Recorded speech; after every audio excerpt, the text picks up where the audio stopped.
Bonjour à toutes et tous. Alors on va attaquer même si tout le monde n'est pas arrivé.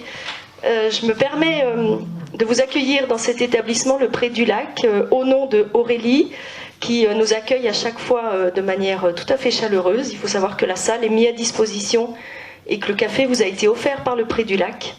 Nous sommes partenaires de cet établissement depuis très longtemps et nous sommes toujours super contents d'être si bien accueillis dans ces beaux locaux et à l'ombre.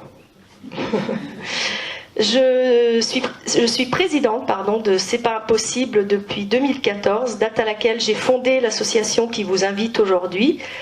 J'ai fondé cette association avec Sophie, mon amie. Mon frère Nicolas a été touché par une sclérose en plaques d'emblée progressive. Et j'ai donc côtoyé cette saloperie de maladie, comme j'ai l'habitude de l'appeler, pendant 30 ans. Notre association soutient, informe les malades de la sclérose en plaques, leurs familles dans les pays de Savoie. Notre association communique beaucoup à travers l'activité physique, à travers des événements solidaires, joyeux, puisque notre idée c'est de vous donner le sourire à vous malades, à vous familles, et puis de vous montrer que justement c'est pas impossible.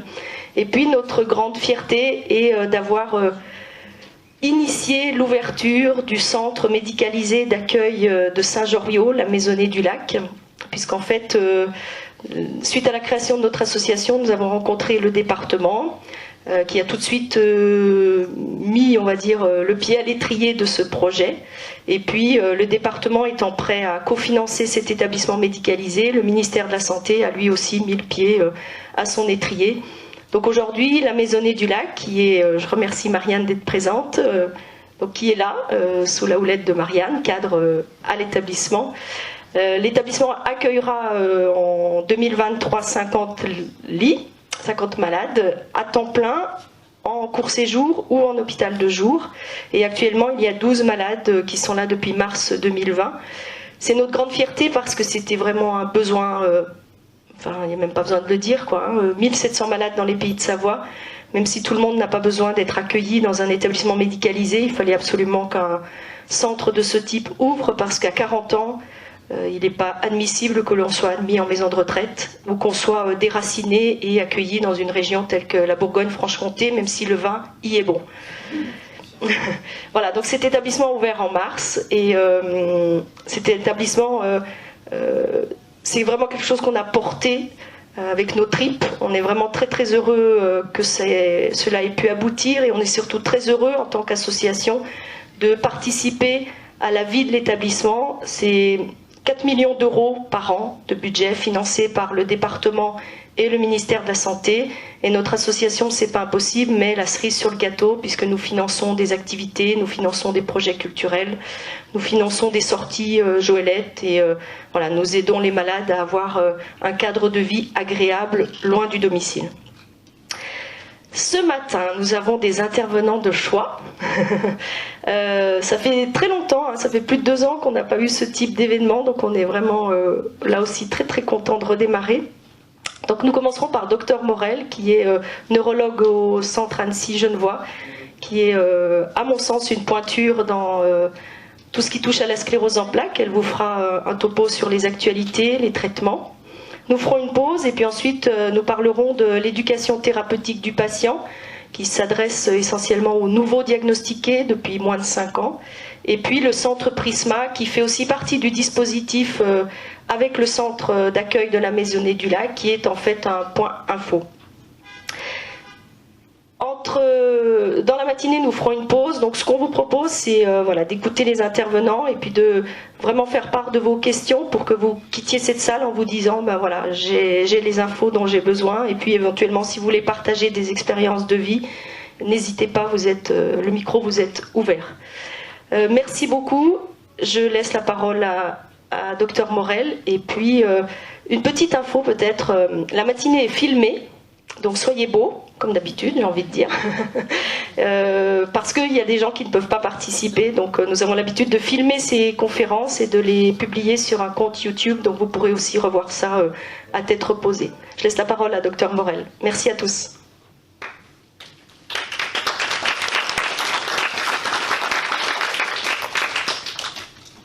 Bonjour à tous. Vous m'entendez bien? Ça va? Vous n'hésitez pas, si je baisse le ton, j'ai l'habitude. Vous pouvez relancer un petit peu.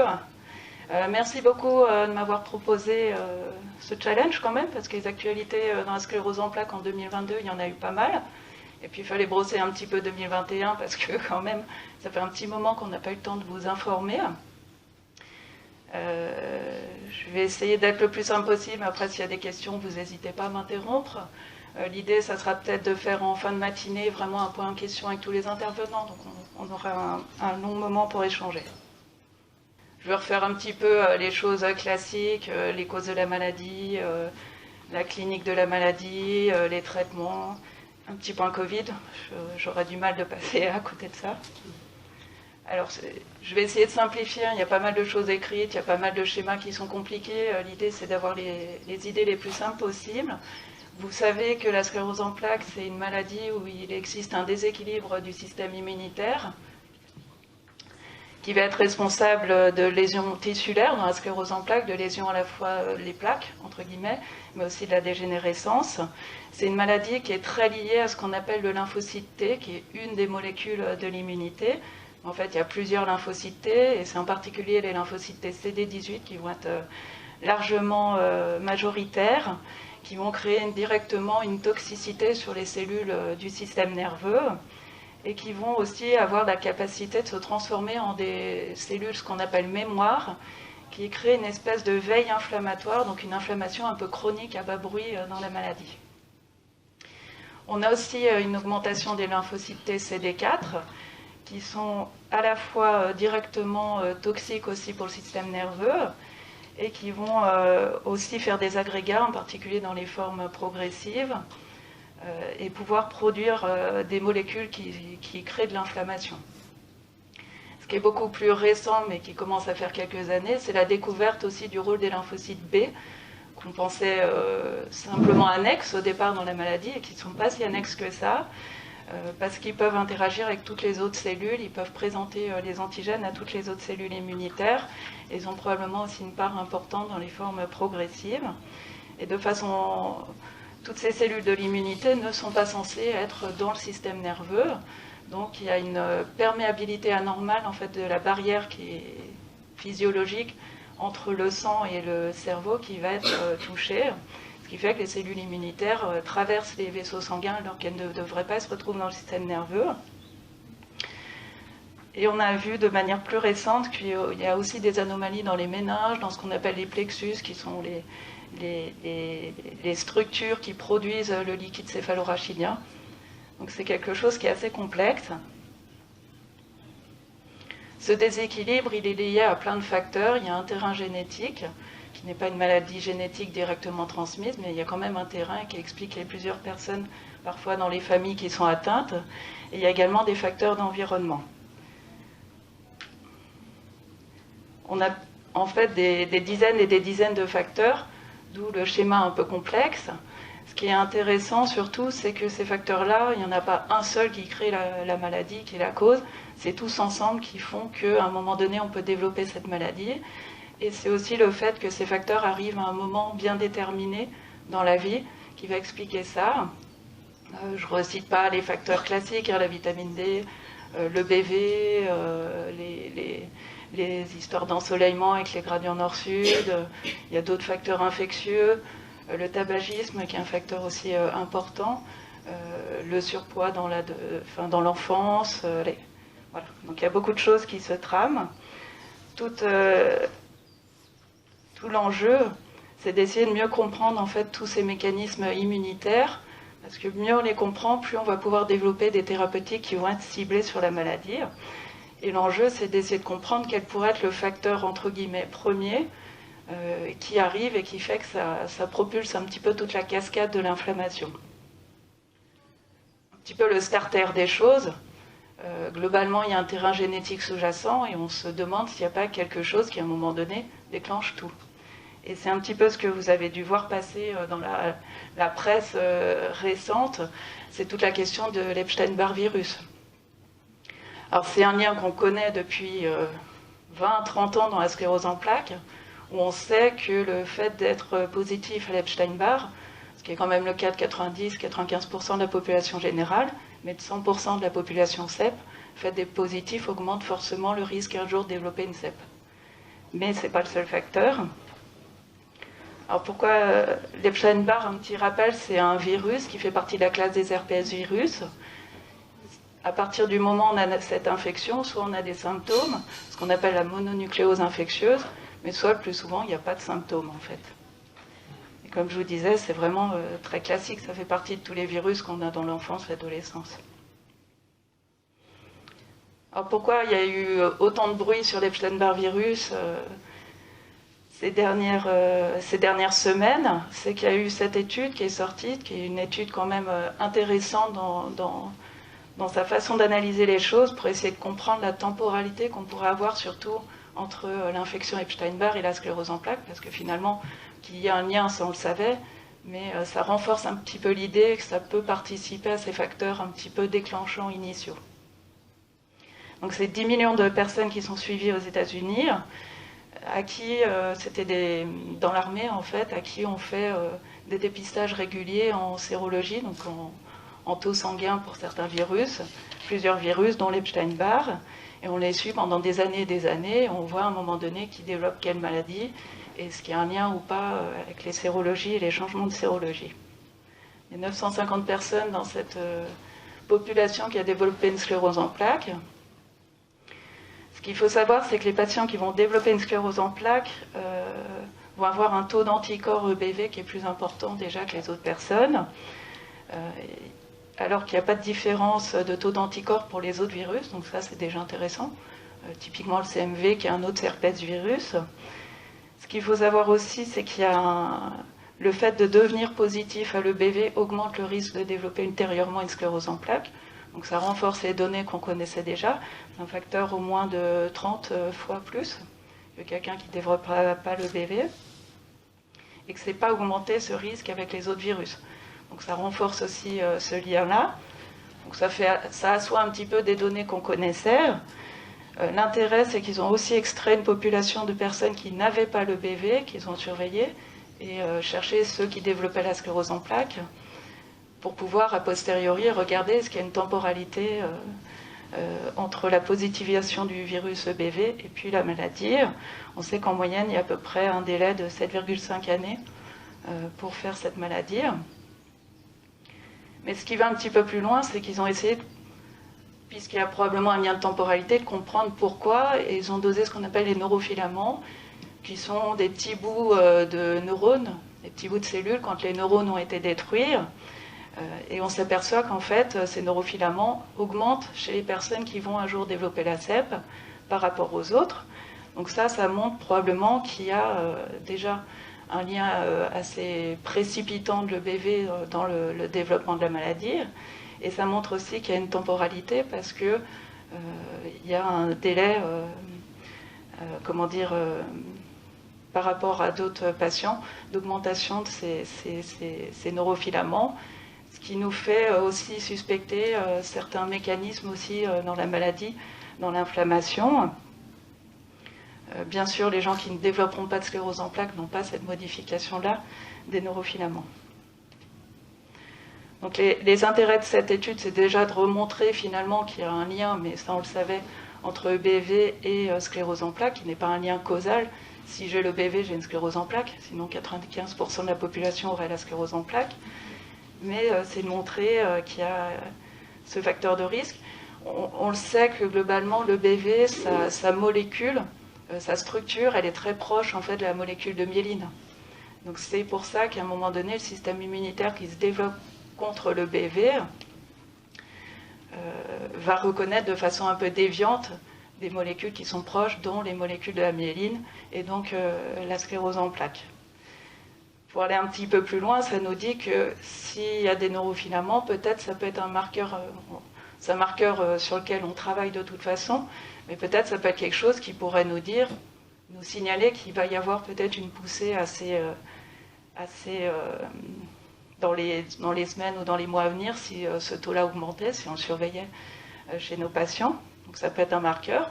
L'autre perspective, c'est de se dire, si l'EBV a un lien fort dans le développement un jour de la sclérose en plaques, d'autant qu'on sait qu'il reste de l'EBV dans les fameux lymphocytes B. de manière en veille, entre guillemets, de manière stagnante et chronique. Est-ce qu'à un moment donné, si on développe un vaccin contre le BV, et que bien sûr il faut que toute la population soit vaccinée, est-ce que par ce biais-là, on va diminuer le risque, enfin la fréquence de la maladie? C'est une des perspectives aussi qu'on peut ébaucher. Il y a déjà des vaccins qui sont en cours de développement là-dessus, à ARN. Et l'autre chose, c'est de se dire, est-ce que quelqu'un qui a sclérose en plaques, si on donne un traitement antivirus, anti-EBV, est-ce que ça peut aider aussi à calmer la maladie? Donc c'est voilà un petit peu l'intérêt de cette étude. Alors sur les différentes formes de la maladie, de façon assez classique, on présentait la maladie avec sa forme à pousser, éventuellement d'autres formes qui étaient les formes progressives, soit d'emblée, soit dans un deuxième temps, ce qu'on appelait les formes secondairement progressives, avec plus ou moins des poussées surajoutées pour les formes progressives. En gros, c'est plutôt un continuum entre de l'inflammation, qui est ce qu'on appelle focale, dans les plaques, et puis l'inflammation qui va être plus diffuse dans le système nerveux, et qui va créer plutôt la dégénérescence, la partie chronique un petit peu de la maladie. Et c'est des espèces de vases communicants. Au début de la maladie, on aura beaucoup plus de formes focales, mais on a un petit peu de formes aussi diffuses. Et puis, plus la maladie évolue, et plus on peut évoluer vers une forme progressive par de l'accumulation plutôt d'inflammations chroniques. Ça montre surtout qu'il y a probablement un continuum entre les différentes entités qu'on identifie, qu'on appelle le syndrome radiologique isolé, où finalement il y a des plaques sur l'IRM qui ressemblent à de la sclérose en plaques, mais il n'y a jamais eu de symptômes. Ce qu'on appelle le syndrome cliniquement isolé, il y a une fois des symptômes avec des plaques sur l'IRM, mais il n'y a pas eu d'autres symptômes pour normalement ce qu'on définit comme maladie, c'est-à-dire plusieurs inflammations. Et puis la maladie en tant que telle, dans sa forme à pousser, et ses formes progressives. Alors, il y a un continuum, mais ce n'est pas systématique, parce que quelqu'un peut commencer dans la forme progressive, parce que quelqu'un peut faire juste un syndrome radiologique, on va le suivre, et puis il ne fera jamais d'autres symptômes plus tard. Donc ce n'est pas une ligne directe et sans sortie, sans modification. Le diagnostic, moi, vous connaissez ça, comment on le pose en fonction des symptômes, des différents examens. Ce qui a un petit peu évolué, mais ça commence à faire 8 ans, hein, en fait, c'est la classification de Lublin. Donc par rapport à ce qu'on disait avant, rémitante, récurrente, primaire progressive, secondairement progressive, on a affiné un petit peu les choses en disant qu'il y a des formes récurrentes, c'est-à-dire avec des inflammations à plusieurs moments différents, que peuvent comprendre le syndrome clinique isolé, avec de l'IRM qui montre qu'il y a de l'inflammation qui évolue, bien sûr les formes classiques par poussée, rémitantes, récurrentes, mais aussi les formes progressives avec de l'activité en plus. Donc on parle plutôt maintenant d'activité clinique, est-ce qu'il y a des poussées ou pas, et d'activité radiologique, est-ce qu'il y a de l'évolution de l'IRM, donc soit de la nouvelle plaque, soit des prises de contraste. Ce qui fait qu'on définit ce qu'on appelle des CEP actives, donc quelqu'un qui a une sclérose en plaques avec soit des poussées et ou de l'activité radiologique, ou des CEP très actives, donc quelqu'un qui a soit aucun traitement et du coup au moins 2 poussées dans l'année et beaucoup d'évolution sur les IRM, soit qu'il y a quelqu'un qui est déjà sous traitement et qui va, malgré ce traitement, faire encore de l'activité clinique et ou radiologique. Alors dans le développement des biomarqueurs, c'est tous les marqueurs, hein, que ce soit de l'imagerie, que ce soit de la biologie, qui pourraient nous aider, soit à poser le diagnostic de la maladie, soit à évaluer l'évolution de la maladie, l'efficacité des traitements, ou à mieux comprendre la maladie. Donc il y a beaucoup de recherches là-dessus, je ne vais pas détailler plus. Il y a des recherches bien sûr en imagerie, on essaie de faire des IRM à haut champ, qui vont être plus précises, un petit peu un appareil photo avec plus de pixels. On essaye de faire des séquences d'IRM. Vous savez qu'il y a plusieurs séquences, par exemple sans injection, avec injection. On peut créer plein d'autres séquences pour voir des choses un peu particulières, des dépôts de fer, pour voir les fibres nerveuses, pour essayer de mieux voir la maladie ou son évolution. Ce qui est beaucoup en vogue en ce moment, c'est d'imager non pas que les neurones, les cellules, mais aussi ce qu'on appelle la microglie. Donc c'est les cellules qui sont autour des neurones, qui vont nourrir en fait les neurones. Parce qu'on sait que même dans la forme par poussée et la forme progressive forcément, il y a des lésions chroniques en permanence qu'on ne voit pas sur nos IRM classiques, ce qu'on appelle nous la substance blanche d'apparence normale. mais qui participent quand même à l'évolution ou à certains symptômes de la maladie. La ponction lombaire, ce qui va peut-être changer dans les années à venir, c'est habituellement on cherche des marqueurs d'inflammation qui sont les bandes oligoclonales, sauf que ce n'est pas spécifique de la maladie. On peut en avoir dans d'autres maladies frontières, type la neuromyélite optique ou d'autres inflammations, et dans d'autres maladies auto-immunes qui ne sont pas uniquement restreintes au système nerveux. Donc a été créé un nouveau marqueur par l'équipe de Nice, qui sont les chaînes légères kappa, où on doserait ça, et ça serait un petit peu plus spécifique de la maladie pour faire la différence déjà par rapport à d'autres maladies auto-immunes, et un petit peu plus spécifique aussi par rapport aux maladies inflammatoires du système nerveux, dont un neuromyélite.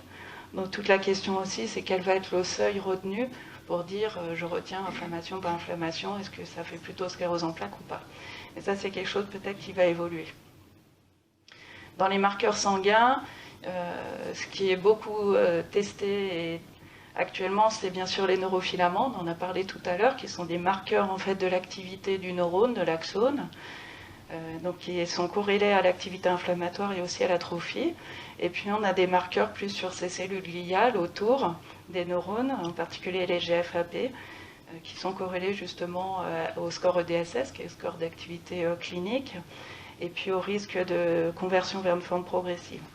Donc, il y a beaucoup de choses, après tout est à comprendre encore, quel marqueur pour quelle indication aussi, déjà à l'échelle d'une population, mais à l'échelle d'une personne aussi, en pratique clinique, comment on s'en sert, est-ce que ça guide le traitement, comment, pourquoi, et à quel cut-off aussi, bien sûr, il faut comprendre ça. Alors forcément, il faut que je vous parle un peu de Covid. Enfin, peut-être vous en avez marre qu'on parle de Covid d'ailleurs, nous aussi, hein, personnellement, mais bon, je crois qu'on va vivre avec. Donc on repart sur déjà des petits points de base de virologie. En gros, dans les virus, il y a des virus qui sont à ADN et des virus qui sont à ARN. C'est quel est leur matériel génétique à l'intérieur.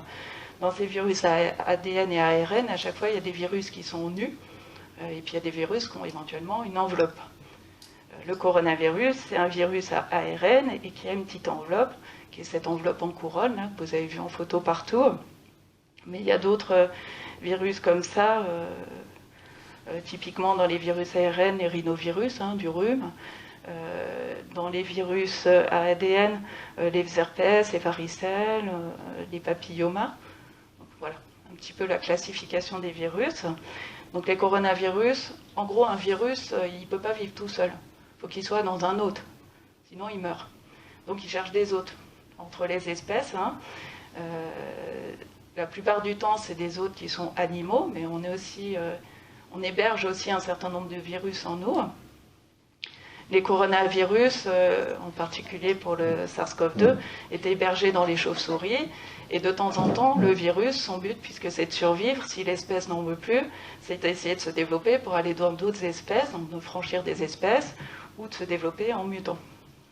Donc on a comme ça 6 espèces de coronavirus connues actuellement qui peuvent affecter l'homme, dont la plupart donnent des virus classiques, je dirais, simples, depuis des années, et qui ne nous embêtent pas plus que nous faire couler le nez, quoi.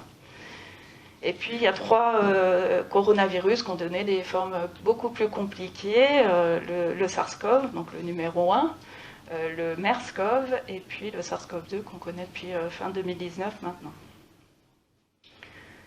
Sur le plan de l'épidémiologie, comme je vous disais, le virus, il a besoin de survivre. Donc forcément, nous, on a besoin de survivre sans lui. Donc qu'est-ce qu'on va faire? Notre système immunitaire va développer un certain nombre de défenses, ou endogènes ou exogènes. On va essayer de développer des vaccins pour lutter contre, ou des traitements antivirus. Donc forcément, le virus, lui, réplique et essaye de se muter, de bouger pour échapper à nouveau à notre système immunitaire, et ainsi de suite. Et c'est ce qui crée les différents variants. Je ne vous redétaille pas les variants, mais on voit globalement... on commence avec la souche sauvage, après on vient à l'alpha, avec un petit peu de coexistence de bêta à l'époque, après on a un gros pic avec le delta, et puis on a connu le Omicron. Hein. Omicron, donc là il est en bleu, BA1, Et puis maintenant, on est essentiellement BA2. Et là, ça s'arrête à janvier. J'ai pas trouvé la courbe avec BA2 qui est tout en haut, en fait, à 100% maintenant. Vous imaginez la même que la bleu ciel à côté en bleu foncé. Bon, ça, vous les retrouvez facilement, soit sur Google Stats, soit Santé Gouv. On les a facilement, mais c'est pour montrer que ça a été quand même... et c'est toujours une maladie qui est très fréquente, avec un pronostic qui peut être grave, hein, des complications sévères. Là, sur la gauche, c'est les nombres de nouveaux cas. Et donc, vous voyez, vous reconnaissez un peu les vagues. On est dans la 5e, 6e vague, selon si on considère le pic comme le même ou le double pic. Et puis, la courbe d'en bas, c'est la courbe des décès, où malheureusement, on voit qu'il y en a eu beaucoup au départ et sur la forme delta. Et puis, ça se tasse un petit peu. C'est clairement des courbes en miroir, hein, et c'est aussi l'effet de la vaccination qui, entre-temps, a modifié beaucoup les choses. On a 80% hein, en France de vaccinés. Le Covid, c'est une maladie qui est grave, et on en a vu beaucoup, et en particulier dans la période avant vaccin, où c'était quand même assez compliqué à l'hôpital, avec beaucoup de complications respiratoires, des détresses respiratoires, des infections surajoutées, des pneumonies, des essoufflements progressifs, besoin d'oxygène, à des fois des très très très forts taux, comme on n'a jamais connu avec d'autres maladies. Des complications thrombotiques, hein, c'est un virus qui à la fois épaissit le sang et qui en plus inflamme les parois des vaisseaux, donc qui crée des caillots. Et ça, c'est très fréquent aussi, des embolies pulmonaires, des phlébites, mais aussi des caillots dans les artères, donc des accidents vasculaires. Et on en avait pas mal dans le service aussi en post-Covid. Et puis, ça peut créer des complications plus graves en faisant baisser les plaquettes, donc des problèmes de coagulation. On a aussi vu beaucoup de décompensation de maladies chroniques, hein, des gens qui avaient une maladie et qui étaient bien stabilisés, qui se récompensent d'un coup avec le Covid. Des problèmes d'hypertension, des atteintes au cœur, hein, ça donne, même si on n'a pas de problème de cœur, des inflammations, des péricardites, des myocardites. Ça donne des problèmes hépatiques aussi, on voyait les enzymes du foie monter en flèche. Et puis ça peut donner pas mal de troubles cognitifs aussi, de confusion. Chez les enfants, essentiellement, aussi des réactions inflammatoires disséminées, ce qu'on appelle les PIMS. Les facteurs de risque d'une forme grave dans la CEP, elles sont résumées sur ce... Vous voyez la flèche, ouais, sur ce diagramme. En gros, comment il faut le lire, la courbe, faut prendre la barre du 1. À droite de la barre, c'est considéré comme un facteur de risque. Tout ce qui est à gauche de la barre est considéré plutôt comme un facteur protecteur, à condition, pour chaque ligne, que le petit point et le petit trait ne franchissent pas la barre 1. Donc, par exemple, ce qui sort là, c'est que les facteurs de risque d'avoir une forme grave de Covid quand on a une sclérose en plaques, c'est ceux classiques, hein, le fait d'être de plus en plus âgé, le sexe masculin, le diabète, les problèmes cardiaques ou pulmonaires sous-jacents, l'hypertension, qui est un fort facteur de risque. Le fait aussi d'avoir une maladie qui a laissé du handicap avec des difficultés de marche qui est sévère. Ce qui est un peu protecteur, c'est les interférons, parce qu'en fait, il y a dans les formes graves une cascade d'inflammation, de production de molécules anti-inflammatoires, Les interférons ont un effet un petit peu anti-inflammatoire sur ce type de molécules. C'est un petit peu protecteur. Tous les autres traitements de la CEP ne modifient pas. Vous voyez qu'ils franchissent la petite barre 1, à l'exception des anti-CD20, donc l'Ocrevus, ocrelizumab, le rituximab, et maintenant le Kesimpta et l'ofatumumab. Voilà. Il faut savoir aussi que le Covid donne des problèmes neurologiques en lui-même. Des manifestations soit aiguës avec des encéphalopathies, des infections du système nerveux, beaucoup d'accidents vasculaires. On peut avoir de temps en temps des méningites, des myélites, donc des inflammations de moelle épinière.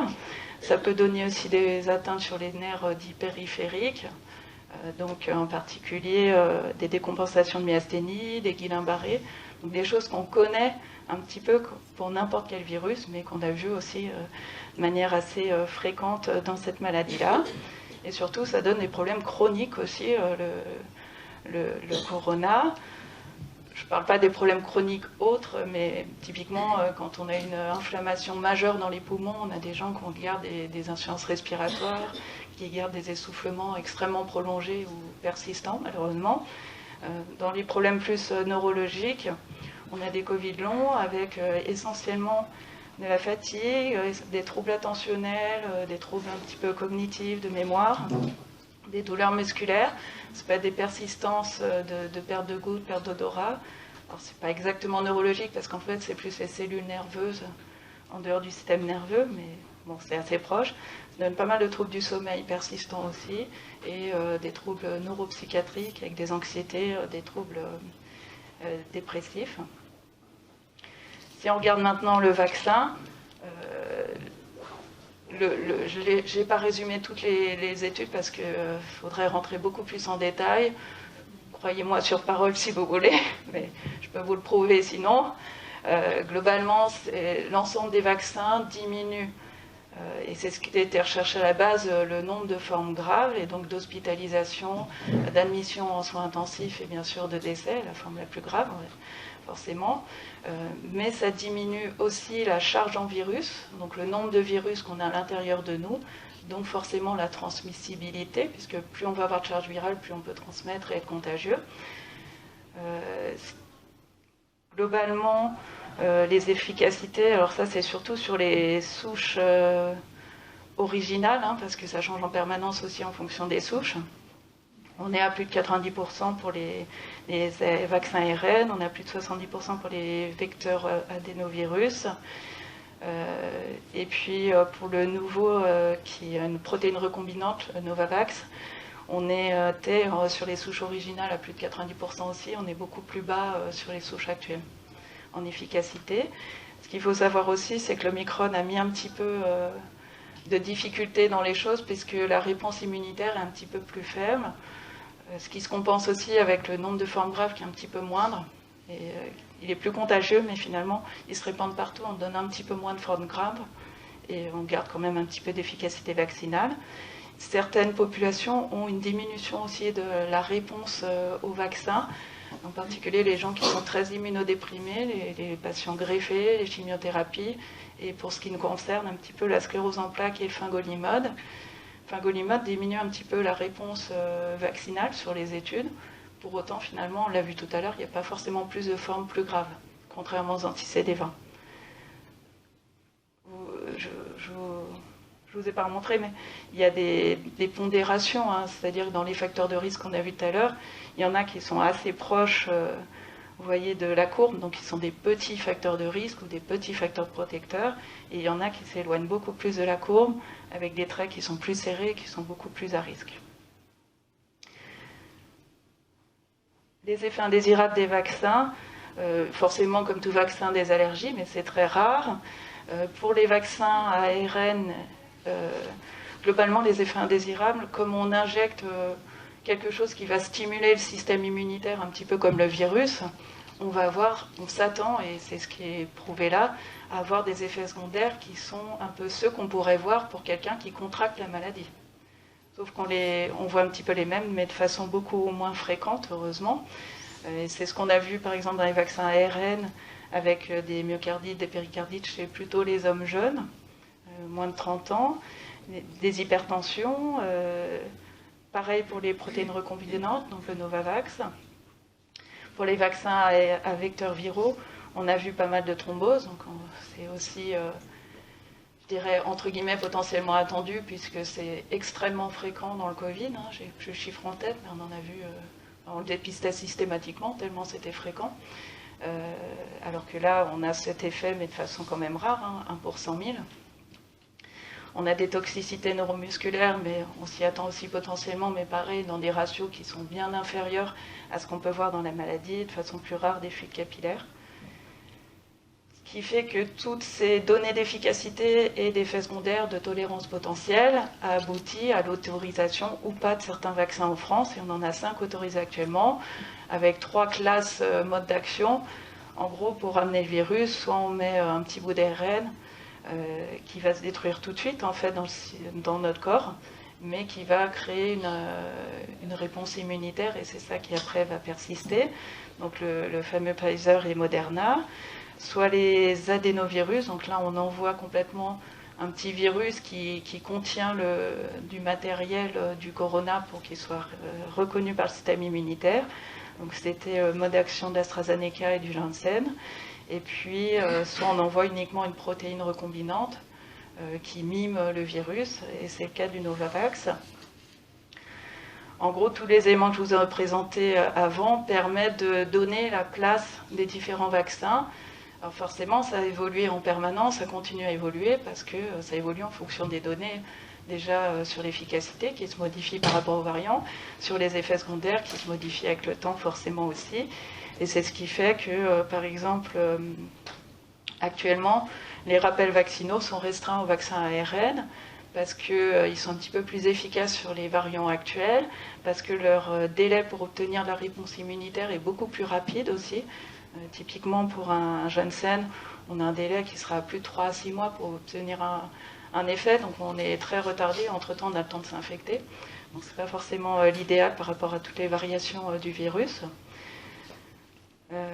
C'est aussi pour ça que les moins de 30 ans, on a restreint aussi sur le Comirnaty par rapport aux histoires de myocardite, même si elles étaient très rares. C'est pour, en gros, avoir la meilleure efficacité possible, avec le moindre risque possible.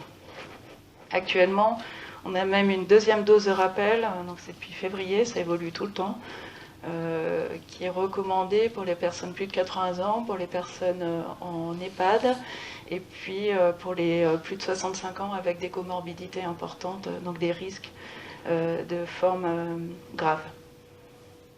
On peut se guider de temps en temps par les sérologies aussi, pour certaines populations particulières, en particulier pour les immunodéprimés, pour évaluer quel traitement on va mettre.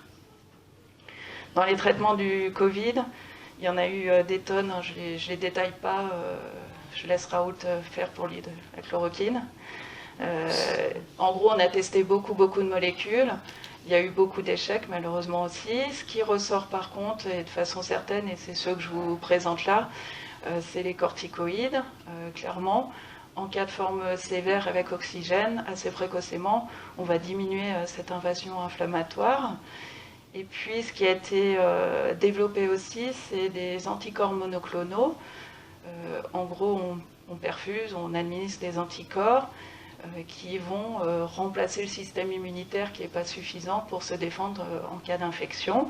Donc, il y a deux stratégies. Soit on le donne en prévention, en prophylaxie, donc soit en pré-exposition, c'est-à-dire quelqu'un qui a des facteurs de risque très importants de faire un jour une forme grave, on injecte régulièrement les anticorps pour le protéger un petit peu plus en complément des vaccins ou s'il est contre-indiqué. Donc on a dans ce cadre-là les VUCHEL, soit éventuellement on est cas contact, donc post-exposition, mais on n'a pas encore l'infection soi-même, et on peut donner aussi des anticorps monoclonaux type VUCHEL. Soit on a contracté le Covid lui-même, et à ce moment-là, il faut réagir très vite, dans les moins de 5 jours, puisqu'on sait que les formes graves, c'est autour de 7 à 10 jours surtout. Après, ça évolue un peu plus, ça c'est surtout sur les souches originelles. Et on peut proposer soit des anticorps monoclonaux, donc le Xevudy, soit des antivirus, des antiviraux, le Paxlovid, dans les moins de 5 jours. Donc ça, c'est important de réagir tout de suite si on a des symptômes ou si on a une infection. Alors, pas pour tout le monde, c'est pour les personnes qui ont des risques de formes graves essentiellement, sachant que bien sûr, ça évolue aussi en fonction des variants, parce qu'on s'est aperçu que certains de ces produits-là perdent un petit peu en efficacité avec les sous-unités de l'Omicron. Il y en a 5 en tout, BA1 jusqu'à BA5. Actuellement, on est 100% BA2. Et on perd un petit peu en efficacité, donc à pondérer au cas par cas.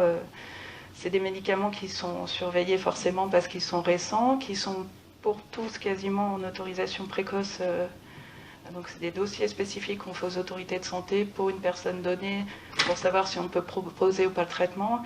Et on a de façon récente, là en avril, le Paxlovid, qui a eu une autorisation de mise sur le marché, donc qui est disponible en officine, moyennant un petit délai de commande, puisqu'ils n'ont pas de réserve, de 12 à 24 heures, donc il faut réagir vite, quoi. Dans ça intervient surtout pour ces populations fragiles beaucoup le taux de sérologie. Donc il faut bien faire attention quand on regarde la sérologie, il faut avoir le score en BAU par millilitre, c'est les index, ça peut être rendu de différentes façons, et quand on a moins de 260, on sait qu'on a un risque de forme grave. Au fur et à mesure du temps, des évolutions, la Société française de la sclérose en plaques a établi ou a proposé un certain nombre de préconisations, de recommandations, alors beaucoup sur les vaccins, mais aussi sur les anticorps monoclonaux, etc., qu'on peut retrouver sur le site. Il y a une conférence qui est bien faite aussi sur Internet sur CEP et coronavirus, donc ça vaut le coup, ça a été fait par le réseau ASAL-CEP. Pour la prise en charge, c'est une image assez classique de l'évolution de l'historique des traitements. On voit qu'il n'y a pas grand-chose jusqu'aux années 2000-2005, et puis après ça s'accélère un petit peu entre 2010 et 2015, et puis on voit que régulièrement en ce moment on a des nouvelles molécules, des nouvelles choses qui arrivent. Vous connaissez de façon assez classique ce schéma où on fait une pyramide, en gros, tous les traitements qu'on peut proposer, entre le traitement de première intention, en injection ou en comprimé, qu'on appelle de première ligne. Donc c'est toujours à l'échelle d'une population, ça diminue de 20 à 50% les poussées. Mais je rappelle, à l'échelle d'une population, dans cette population, dans les études, il y a des personnes qui vont faire aucune poussée des années. Donc pour elles, c'est une efficacité de 100%, forcément. Et puis il y a d'autres personnes qui vont nous faire multiples poussées, multiples évolutions d'IRM, qui vont basculer dans d'autres traitements. Donc ça modifie les moyennes, forcément. Et puis plus on monte, plus on va être efficace avec des traitements de deuxième, voire troisième ligne. Troisième ligne, c'est essentiellement la méthoxantrone et les greffes de cellules souches, qui sont accessibles en France sur des indications bien restreintes. Au vu des risques potentiels, c'est pas anodin, il y a 1% de décès liés aux infections, complications de la chimiothérapie. C'est un traitement qui est très très efficace, donc qui est proposé quand on a une maladie qui échappe aux autres traitements, avec un cadre bien particulier, bien sûr, de surveillance de ces personnes. Et c'est donc proposé après une réunion de concertation qui est nationale. Voilà. Plus on va monter, plus on a de risques d'effets secondaires potentiels. Donc la stratégie actuellement, c'est qu'on peut proposer plutôt des premières lignes aux patients qui ont des CEP actives, rémittantes par poussée ou éventuellement progressives, secondairement progressives avec activité. Et puis si ça ne suffit pas, ou d'emblée, si on a une maladie très sévère, on peut proposer des deuxièmes lignes et aller vers les troisièmes lignes en cas d'échec. Si je vous reprends un petit peu les actualités sur les traitements actuellement disponibles, le natalizumab, c'est la première actualité, avec des études là, qui ont été proposées, puisque le natalizumab, son risque, c'est essentiellement la LEM, qui est une infection par réactivation d'un virus au niveau du système nerveux, qu'à peu près 50% de la population a, comme on porte des herpès, on porte des coronavirus, on porte plein de choses, on est des hôtes en permanence. Ce virus-là est en veille, contenu par notre système immunitaire. Et la problématique du Tysabri, c'est de diminuer les défenses immunitaires, donc de laisser place à la réplication éventuellement de ce virus. C'est un effet secondaire qui est extrêmement rare, qui est exceptionnel, mais qui est tellement grave que le but, c'est d'encore le minimiser d'autant plus. Et on s'est posé la question d'espacer les doses pour créer une baisse d'immunité, mais un petit peu moindre. Et ça montre que c'est efficace, donc ça c'est intéressant. Quand on espace à 6 semaines, par contre quand on espace à 8 semaines, on va avoir un risque quand même de reprise d'inflammation. Donc c'est des patients, des personnes qui ont chez qui on continue du Tysabri avec des sérologies positives, on peut proposer, quand ils sont bien stabilisés, d'essayer d'espacer un petit peu les traitements. L'autre actualité qui est très intéressante pour le natalizumab, c'est le CRAT, donc qui est un centre de référence sur les agents tératogènes, donc de ce qu'on a le droit de prescrire ou pas pendant la grossesse et pendant l'allaitement, qui a mis à jour ces données, puisqu'avant tout était contre-indiqué, et qui propose à partir d'octobre, au vu des données de tolérance qui sont quand même très satisfaisantes, de permettre l'utilisation pendant l'allaitement du natalizumab. Donc ça change pas mal de choses, et c'est un bon signal par rapport à ce traitement. On peut même aussi continuer à le garder pendant la grossesse, pour des formes très actives de la maladie, jusqu'au fin de deuxième trimestre. Autre actualité, c'est l'ofatumumab, c'est le Kesimpta. C'est en gros un cousin du locrelizumab, de l'Ocrevus. C'est le même mode d'action, c'est un anti-CD20. Donc CD20, c'est les fameux lymphocytes B du départ, c'est un de leurs marqueurs de surface, qui peut s'injecter en sous-cutané. Donc le locrelizumab se faisait tous les 6 mois, enfin se fait toujours, tous les 6 mois en perfusion. Et le Kesimpta se fait donc en auto-injection, en gros tous les mois, sauf le premier mois, on a un petit schéma d'introduction plus rapide. Que ce soit en termes de bilan, en termes de risque potentiel, tout est pareil qu'avec l'Ocrevus ou les anti-CD20, le rituximab. C'est juste le mode d'administration qui est un petit peu différent. Autre traitement avec une actualité, c'est la cladribine, le Mavenclad. C'est un médicament qui agit de façon assez large sur les globules, les lymphocytes B et T. Donc il va créer une immunodépression. C'est entre guillemets quelque chose qui était utilisé en chimiothérapie et qui est toujours utilisé dans d'autres maladies, qu'on utilise à des doses différentes. Donc c'est un effet de diminution du système immunitaire. Par rapport aux risques potentiels, qui sont forcément sur un médicament récent, surveillés de manière très très stricte, on sait, comme beaucoup d'autres médicaments qui agissent sur le système immunitaire, qu'on a des risques d'infection, en particulier avec les varicelles, les zonas. Donc il faut vérifier les vaccins avant, avec des baisses de globules blancs. Le temps qu'on ait suffisamment de recul, pour l'instant, les autorités de santé ont restreint la prescription par précaution aux CEP qui sont très actives et qui n'ont pas d'alternative thérapeutique.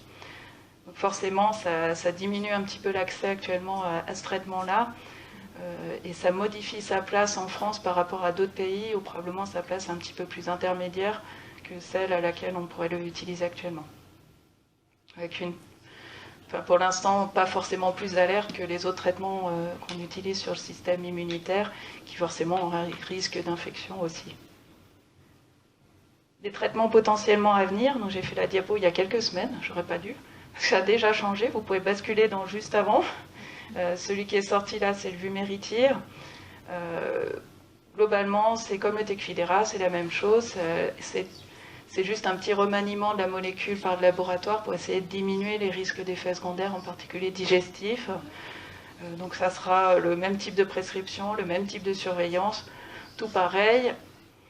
À voir après en pratique, je dirais de routine, si réellement on modifie un petit peu ou pas ces effets secondaires, qui sont quand même présents, mais qui sont le plus souvent bien. Enfin, si on instaure le traitement assez lentement, ça se passe plutôt bien. Une nouvelle classe de traitement, enfin, c'est pas une nouvelle classe, c'est un dérivé entre guillemets dans la classe du fingolimod, 2 traitements qui vont probablement voir le jour assez rapidement, le ponesimod et l'ozanimod, qui agissent comme le fingolimod sur les lymphocytes pour leur permettre de rester dans les ganglions et de ne pas sortir des ganglions, donc de ne pas aller vers le système nerveux. Une classe qui est en cours d'étude parce que son mode d'action est franchement intéressant, c'est les inhibiteurs des Bruton thyréosine kinase qui agissent sur l'activation des fameux lymphocytes B, sur la libération d'éventuelles molécules d'inflammation, mais aussi potentiellement sur les cellules de la glie. Donc ça peut être intéressant puisqu'on a vu que ça avait aussi un lien dans la maladie. Donc c'est d'essayer de varier un petit peu les cibles entre guillemets, des traitements. On a encore éventuellement en cours d'étude un nouvel anti-CD20. Après, toute la question de ces traitements, c'est est-ce qu'ils vont aboutir ou pas jusqu'au bout. Déjà, est-ce qu'ils seront efficaces par rapport aux traitements qu'on a déjà? Quel sera leur profil, ce qu'on appelle de tolérance, donc de risque potentiel? Et puis, est-ce que les autorités de santé demandent aussi, est-ce que ça apporte quelque chose aussi en plus par rapport à la stratégie actuelle?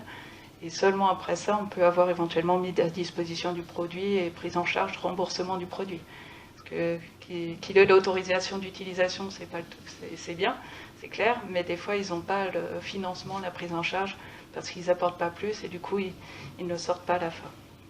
On aura potentiellement l'année prochaine un biosimilaire aussi du natalizumab, qui sera tout pareil, mais beaucoup moins cher aussi. Donc ça fait partie aussi des réflexions forcément en général.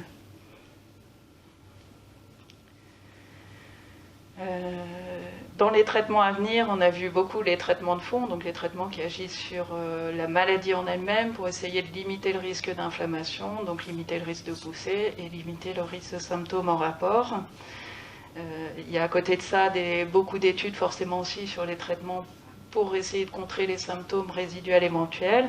Donc toutes les études qui continuent sur l'utilisation du cannabis avec une expérimentation qui a été débutée en 2021 par l'ANSM pour évaluer la faisabilité, l'accessibilité, la surveillance, comment on peut être utilisé entre guillemets le cannabis à des fins médicales.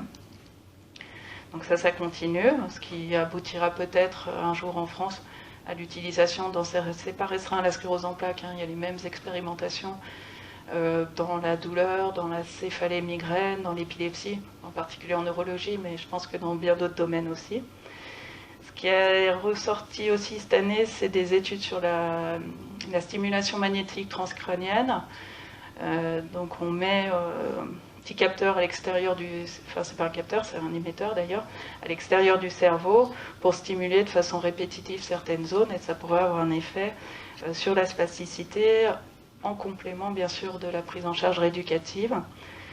Beaucoup d'études forcément sur la fatigue, puisque c'est un symptôme très prégnant dans cette maladie, avec des essais intéressants de thérapie cognitivo-comportementale, et puis des études sur le mécanisme aussi de la fatigue, qui pourrait faire intervenir des déficits dans certaines molécules à l'intérieur du cerveau, et donc qui pourrait être un mode d'action aussi de traitement par rapport à ça. Globalement, toutes les choses qui sont testées actuellement aussi sur ces symptômes-là, souvent peuvent avoir une efficacité intéressante, mais une durée d'action un petit peu transitoire. Donc c'est éventuellement, je pense aux thérapies cognitivo-comportementales ou de la rééducation, des choses à refaire en fait régulièrement. Parce qu'on en perd le bénéfice tout doucement avec le temps, et donc il faut restimuler pour retrouver un petit bénéfice. Beaucoup d'études forcément encore sur comment on peut protéger le système nerveux de l'agression, ou comment on peut remyéliniser, réparer, avec beaucoup de molécules. Pour l'instant, pas beaucoup de choses qui sont avec des effets très forts, mais ça cherche. Un des autres traitements potentiels, vous connaissez l'activité physique. Ça, c'est clair. Je pense que le sport n'est pas forcément le bon mot, parce que le sport, ça induit une connotation avec des règles, une compétition, un objectif. Nous, je pense que l'activité physique, le bon mot, donc de maintenir un certain degré d'entraînement de son corps. On sait que ça peut améliorer la fatigue, clairement. Ce qui est en train d'être étudié, c'est est-ce que ça ne pourrait pas aussi avoir un petit effet sur la maladie en elle-même, sur l'inflammation, sur le risque de progression de la maladie.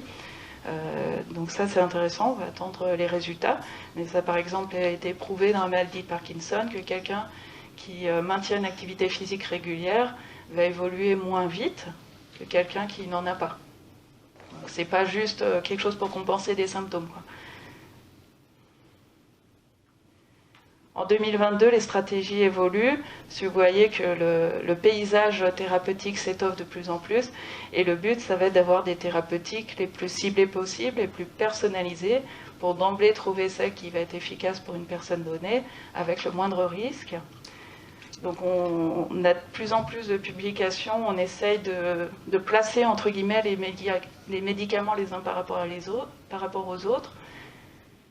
Ça reste forcément un petit peu subjectif, parce qu'on n'a aucune étude bien entendu ou de laboratoire qui va prendre son médicament et qui va le comparer directement pour la même population à un autre médicament, et on peut savoir lequel est mieux, moins bien, j'en sais rien. En tout cas, dans quelle place on peut l'utiliser. Donc on a beaucoup... les neurologues font des registres, entre guillemets. Il y a 5 grands registres dans le monde, dont celui qui est porté par la Société française de la sclérose en plaques. Et le but, c'est d'évaluer un petit peu comment réagissent ces traitements pour quelles personnes, et de pouvoir les placer. Et on fait des petits diagrammes comme ça, par rapport au risque. Ça aide, je dirais, un petit peu à guider les stratégies et les propositions de traitement. Mais forcément, c'est très, très individualisé c'est tellement complexe et tellement hétérogène qu'on reste sur du cas par cas. Les concepts changent aussi parce que, essentiellement, actuellement, on fonctionne avec ce qu'on appelle de l'escalade thérapeutique, c'est-à-dire on met un traitement de première ligne. Si ça ne suffit pas, on peut monter en deuxième, voire en troisième ligne. Et de temps en temps, quand même, on fait ce qu'on appelle de l'induction thérapeutique. Donc d'emblée, on tape très fort pour calmer la maladie le plus longtemps possible, éviter qu'elle reparte. Forcément, quand on tape plus fort, on prend aussi plus de risques d'infection, de complications. Donc c'est d'essayer d'évaluer à quel point c'est nécessaire ou pas, ou est-ce qu'on aurait pu stabiliser cette personne-là avec le moindre risque. Donc c'est tous ces concepts qui sont en train de changer, avec des diagrammes, des stratégies qui sont proposées par l'EMA, donc là c'est les autorités européennes du médicament, et puis des choses qui ont été réadaptées forcément en France. Je vous ai montré tout à l'heure qu'on distinguait ce qu'on appelle des scléroses en plaques actives et des scléroses en plaques très actives, et en fonction de ça, on propose des traitements dits actifs ou des traitements hautement actifs. Avec la petite particularité de la cladribine, elle a sa place s'il n'y a pas d'autres traitements proposables. Et là, les arguments peuvent être divers. Hein. Donc, forcément, dans ces stratégies, si on veut dire quelle place a quel médicament pour quelle personne, il faut savoir dire quels sont les critères pour évaluer l'efficacité. Donc il y a pas mal de choses, en particulier les concepts de NEDA, c'est No Evidence Disease of Activity, donc pas d'activité à la fois clinique poussée, à la fois radiologique, sachant qu'il y a des NEDA 3 avec radiologie, les prises de contraste, les plaques habituelles, et il y a des NEDA 4 où on inclut l'atrophie, mais là on n'est plus sur de la recherche, et puis pas de progression du handicap. Ce qui est beaucoup plus utilisé en pratique, c'est des scores, en particulier le score de Rio. C'est une étude qui a montré qui a surveillé en fait des personnes après l'introduction de leur traitement. Et en gros, on essaie d'évaluer s'il y a des poussées, s'il y a de la nouvelle activité radiologique. On sait qu'il y a un peu plus de risque au bout de 3 ans que la maladie continue à évoluer. Et donc, on a besoin de changer le traitement. Donc, c'est toutes ces études-là qui nous aident aujourd'hui à réfléchir. Quand on a une poussée, est-ce qu'on change ou pas le traitement? Quand on a une nouvelle plaque sur l'IRM, est-ce qu'on change ou pas le traitement? De faire la balance de tout ça. Et c'est ce qui a induit comme ça aussi forcément les nouvelles préconisations de suivi en termes d'IRM. On introduit un traitement, on fait une IRM forcément à la base. Et puis 6 mois après, parce que la plupart des traitements mettent 3 à 6 mois à agir, on fait ce qu'on appelle la rebaseline. On se remet au départ et à partir de cette IRM, ça ne doit pas bouger beaucoup. Parce que si on ne la fait pas, et qu'on imagine, on fait une IRM par là, il y a une nouvelle plaque, on ne sait pas si cette nouvelle plaque, elle est apparue là, et du coup, potentiellement un échappement du traitement, ou si cette nouvelle plaque, elle est apparue juste avant, alors que le traitement n'était pas optimal, et auquel cas, on ne peut pas forcément le mettre en défaut. Et puis après, on surveille régulièrement, en moyenne tous les ans sur les 5 premières années, et puis on espace, sauf pour certains traitements hautement actifs, on va maintenir une surveillance IRM assez stricte. Donc ça, c'est les critères OFSEP. Forcément aussi, comme on est dans des stratégies où on veut être le plus actif possible, on est amené des fois à changer de traitement, soit parce qu'il y a un effet secondaire, soit parce qu'il n'est pas suffisant en termes d'efficacité. Et donc, toute la question, c'était, quand on change de traitement, combien de temps on attend après l'arrêt d'un traitement et avant le début de l'autre? Le but étant pas d'accumuler les produits, parce qu'on accumule les risques en termes d'infection, d'immunodépression, mais pas de faire un espace trop long non plus, parce que forcément, si on fait un trop de traitement, il y a un risque de reprise de maladie, et en particulier quand on change de traitement pour le majorer, c'est qu'il y a déjà une activité de la maladie, donc on n'a pas envie de créer un trou et d'en avoir encore plus. Et ce qui a été montré, c'est que dans toutes ces phases de switch, finalement, on a beaucoup plus de risques, en fait, en espaçant trop, d'avoir des reprises d'inflammation, des rebonds, plutôt que les risques d'accumulation en termes d'infection. Donc il a été statué qu'on pouvait, en fonction de quelle molécule vers quelle molécule on va, proposer ce qu'on appelle les wash-out, des fenêtres de temps de semaine ou pas. Tout petit aparté sur la neuromyélite optique, globalement les stratégies sont assez proches de ce qui était connu avec les immunosuppresseurs oraux classiques et les anti-CD20.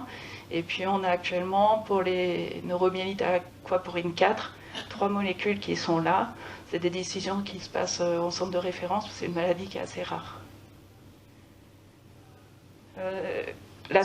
Au vu de toutes les données que vous avez là, en fait, de plus en plus, la Société française de la sclérose en plaques, et un ensemble de neurologues experts en France, travaillent, relient, synthétisent en fait toutes ces informations pour proposer des préconisations qui sont les plus adaptées à chacun.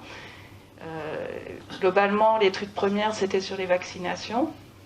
Elles sont toutes disponibles sur le site, il faut y aller, c'est intéressant, y compris avec l'argumentaire complet.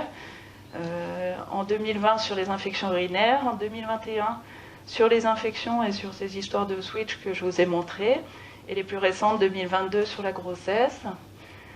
On projette actuellement sur la CEP et le cancer aussi, à la fois sur le risque de la CEP elle-même, est-ce qu'elle peut augmenter le risque de cancer ou diminuer, et sur l'impact des traitements et des accumulations de traitements.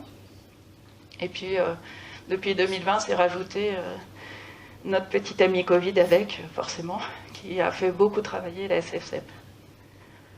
En gros, quand on synthétise, vous voyez, si par exemple je tape CEP et grossesse, juste en 2022, il y a 1745 articles, donc c'est la petite barre là, donc vous voyez combien il y en a à synthétiser.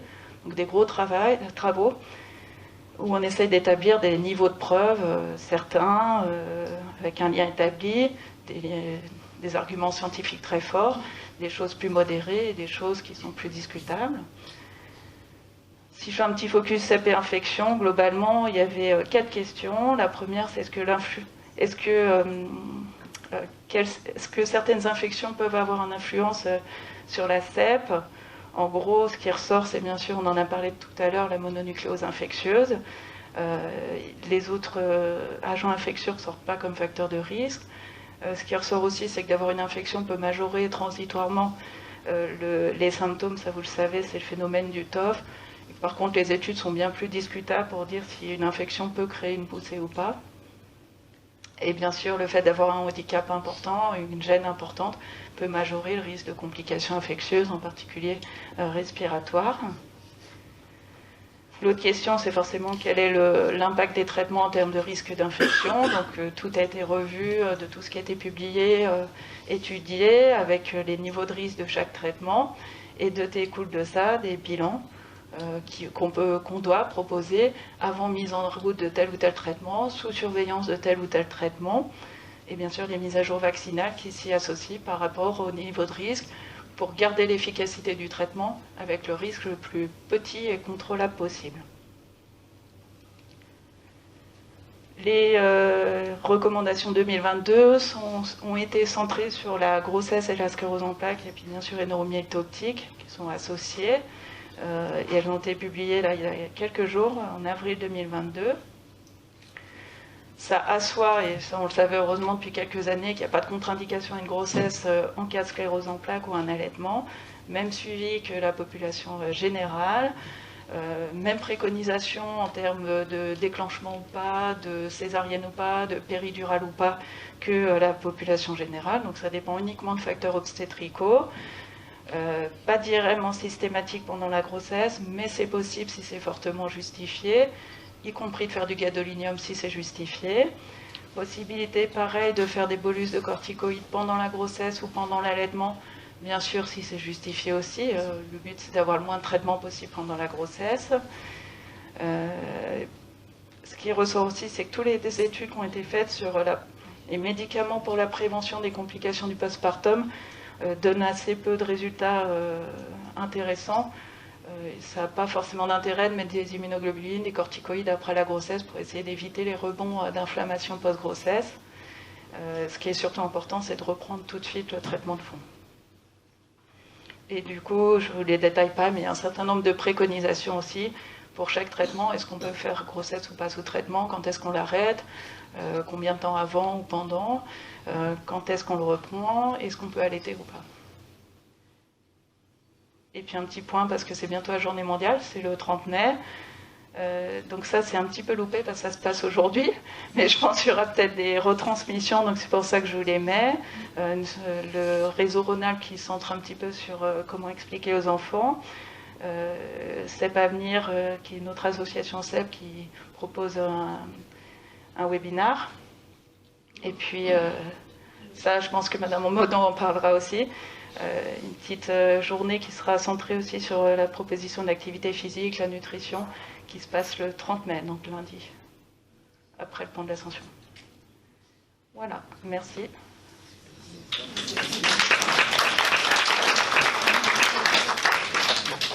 Voilà, je laisse la parole à Christelle Motin et puis donc Dr Morel pour le TP. Et à tout à l'heure. Bonjour, merci à tous d'être venus. Donc moi je suis une des infirmières de l'éducation thérapeutique de l'hôpital d'Annecy, je suis Christelle Motin. Donc on est 3 collègues infirmières, il y a ma collègue Mélodie Forest et Aurélie Viverne. On a le docteur Morel, Nathalie, qui est très soutenante et qui fait partie de l'éducation thérapeutique, et notre psychologue Geneviève Bétandibon, qui pour certains la connaissent. Alors, il nous semblait important de repartir sur une petite historique de l'éducation thérapeutique d'Annecy. Donc, ce programme a été mis en place par 2 infirmières. C'est vraiment une volonté de 2 infirmières du service de neurologie de monter en programme. Donc, il s'est monté pour la sclérose en plaques en 2011. Avec, il faut savoir qu'on est des infirmières, donc on a une partie éducation thérapeutique et une partie où on travaille en tant qu'infirmière, entre guillemets, classique dans le service de neurologie. Donc on a vraiment un temps imparti qui est dédié aux consultations. Donc en 2011, l'ETP a commencé avec une file active de 20 patients.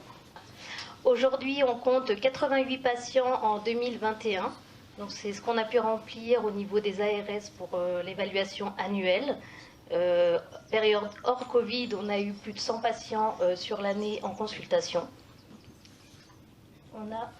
On a également créé un programme d'éducation thérapeutique en 2014 pour les patients qui ont présenté un AVC. Et en 2020, un nouveau programme qui s'est monté pour les patients Parkinson. Voilà, donc les programmes se font en équipe. C'est une demande qu'on fait auprès des ARS et on monte tout le programme dans la joie et la bonne humeur de l'administratif pour faire ces programmes d'éducation thérapeutique. C'est pour ça que je mets ce petit mot, c'est une équipe dynamique et dévouée pour monter ce programme d'éducation thérapeutique. Donc les intervenants de l'éducation thérapeutique, comme je vous l'ai dit, il y a 3 infirmières, le docteur Morel, qui est le médecin coordonnateur. On travaille aussi également avec les neurologues du service de ville, toute l'équipe de neurologie aussi. Nos collègues infirmières font aussi entre guillemets, la pub de l'éducation thérapeutique pour inscrire certains patients auprès de nous. La psychologue, on a aussi une kinésithérapeute, Florence Bolzon, et on a la chance d'avoir un petit temps de secrétariat pour nous aider dans tout ce qui est l'administratif. On peut avoir aussi, selon les besoins, une patiente experte qui est Madame Audrey Auchard, qui pour certains, je pense, la connaissent. On travaille aussi, on fait antenne avec le réseau CEP de Lyon. On peut avoir par ce biais un assistant social qui vient une fois par trimestre pour les patients qu'on peut proposer. Et on peut travailler aussi également avec les associations de patients. Ce qu'on peut proposer au niveau de l'ETP, donc tout d'abord des séances d'éducation individuelle. Donc pour adhérer à l'ETP, c'est ouvert à tous, donc c'est globalement les neurologues, après les consultations, qui orientent les patients vers l'éducation thérapeutique. Mais voilà, c'est ouvert à toute personne qui fasse partie de l'hôpital ou pas. Donc on a une séance d'éducation individuelle qui parle de la reprise d'annonce diagnostique. Donc c'est ce qu'on appelle les besoins éducatifs. Donc on s'adapte vraiment à chaque personne. Il n'y a rien d'obligatoire. Voilà, c'est vraiment quelque chose qu'on fait d'individualisé pour essayer de voir les questions de chacun par rapport à la reprise d'annonce. Au niveau de la maladie, on explique qu'avec des termes entre guillemets un peu plus simples, les questions sur la maladie. On a certains outils qui peuvent nous aider aussi. On parle. Voilà, tout à fait. L'esprit d'équipe. Donc voilà, on essaye de reprendre, voilà, suivi de la séance avec le médecin. Il y a peut-être des questions qui viennent aussi par la suite, parce qu'on a quand même la chance d'avoir des neurologues qui passent beaucoup de temps pour expliquer la maladie. Mais voilà, on peut reprendre certaines choses avec les patients. On parle aussi des séances sur la reconnaissance des poussées. Donc tout en individuel, les conjoints peuvent assister aussi aux séances. Donc là, pour les pousser, on utilise aussi des outils en individuel. On en a pris certains, on essaye de voir, certains les reconnaîtront. On a certaines petites feuilles qui mettent en situation pour savoir si c'est une poussée, pas une poussée. On met un petit peu des actions de la vie pour montrer un petit peu si savoir reconnaître des poussées. On a fait aussi un petit flyer par rapport à ça qu'on peut remettre aussi après chaque consultation, qui reprend un petit peu les grandes lignes. Donc ça se fait aussi en individuel et suivant les connaissances de chacun, on s'adapte. On a une grosse part sur l'éducation des traitements de fond.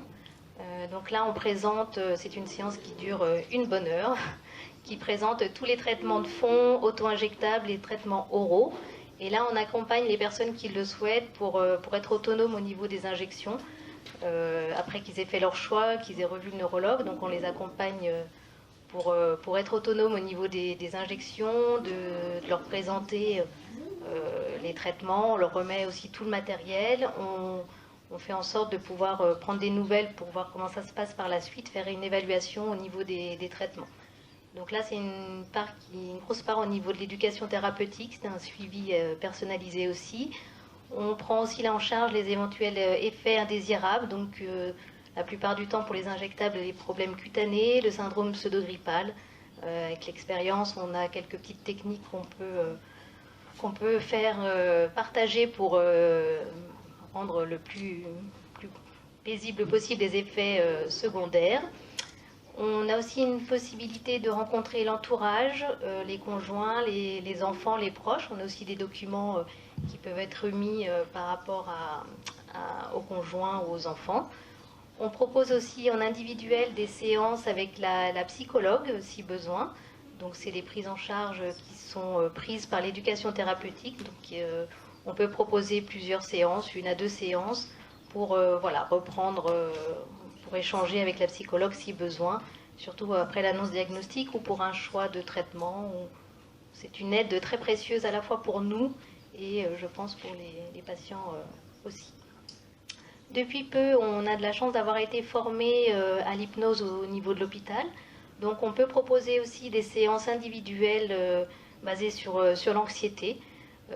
Donc ça, c'est vrai qu'on a de la chance d'avoir pu être formé et de proposer aux patients des séances individuelles. On aurait un projet futur sur l'auto-hypnose par rapport aux injections et puis pour les patients.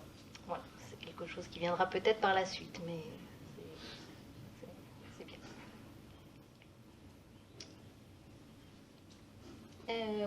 Toutes ces séances individuelles sont vraiment adaptées à la demande de chaque patient selon leurs besoins. Comme je l'ai dit, il n'y a vraiment rien d'obligatoire, on s'adapte à chaque personne. Les personnes ne veulent pas forcément toutes les mêmes choses.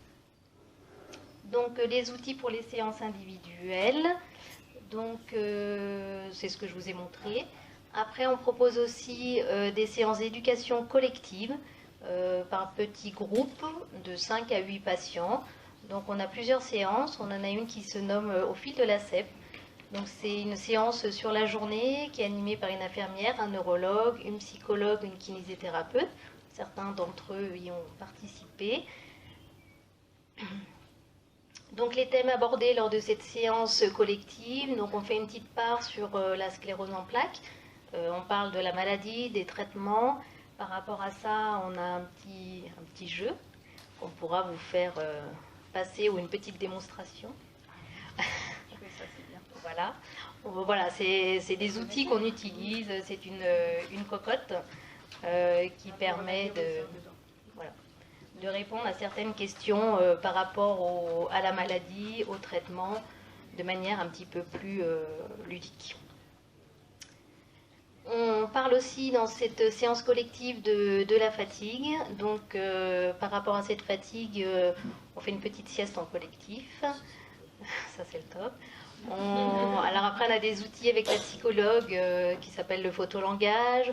Il y a un échange qui est vraiment très riche au sein de ces séances collectives où chacun partage aussi un petit peu ses trucs et astuces, entre guillemets, pour essayer de comprendre un petit peu mieux cette fatigue. Par rapport à la fatigue, on enchaîne aussi avec l'activité physique.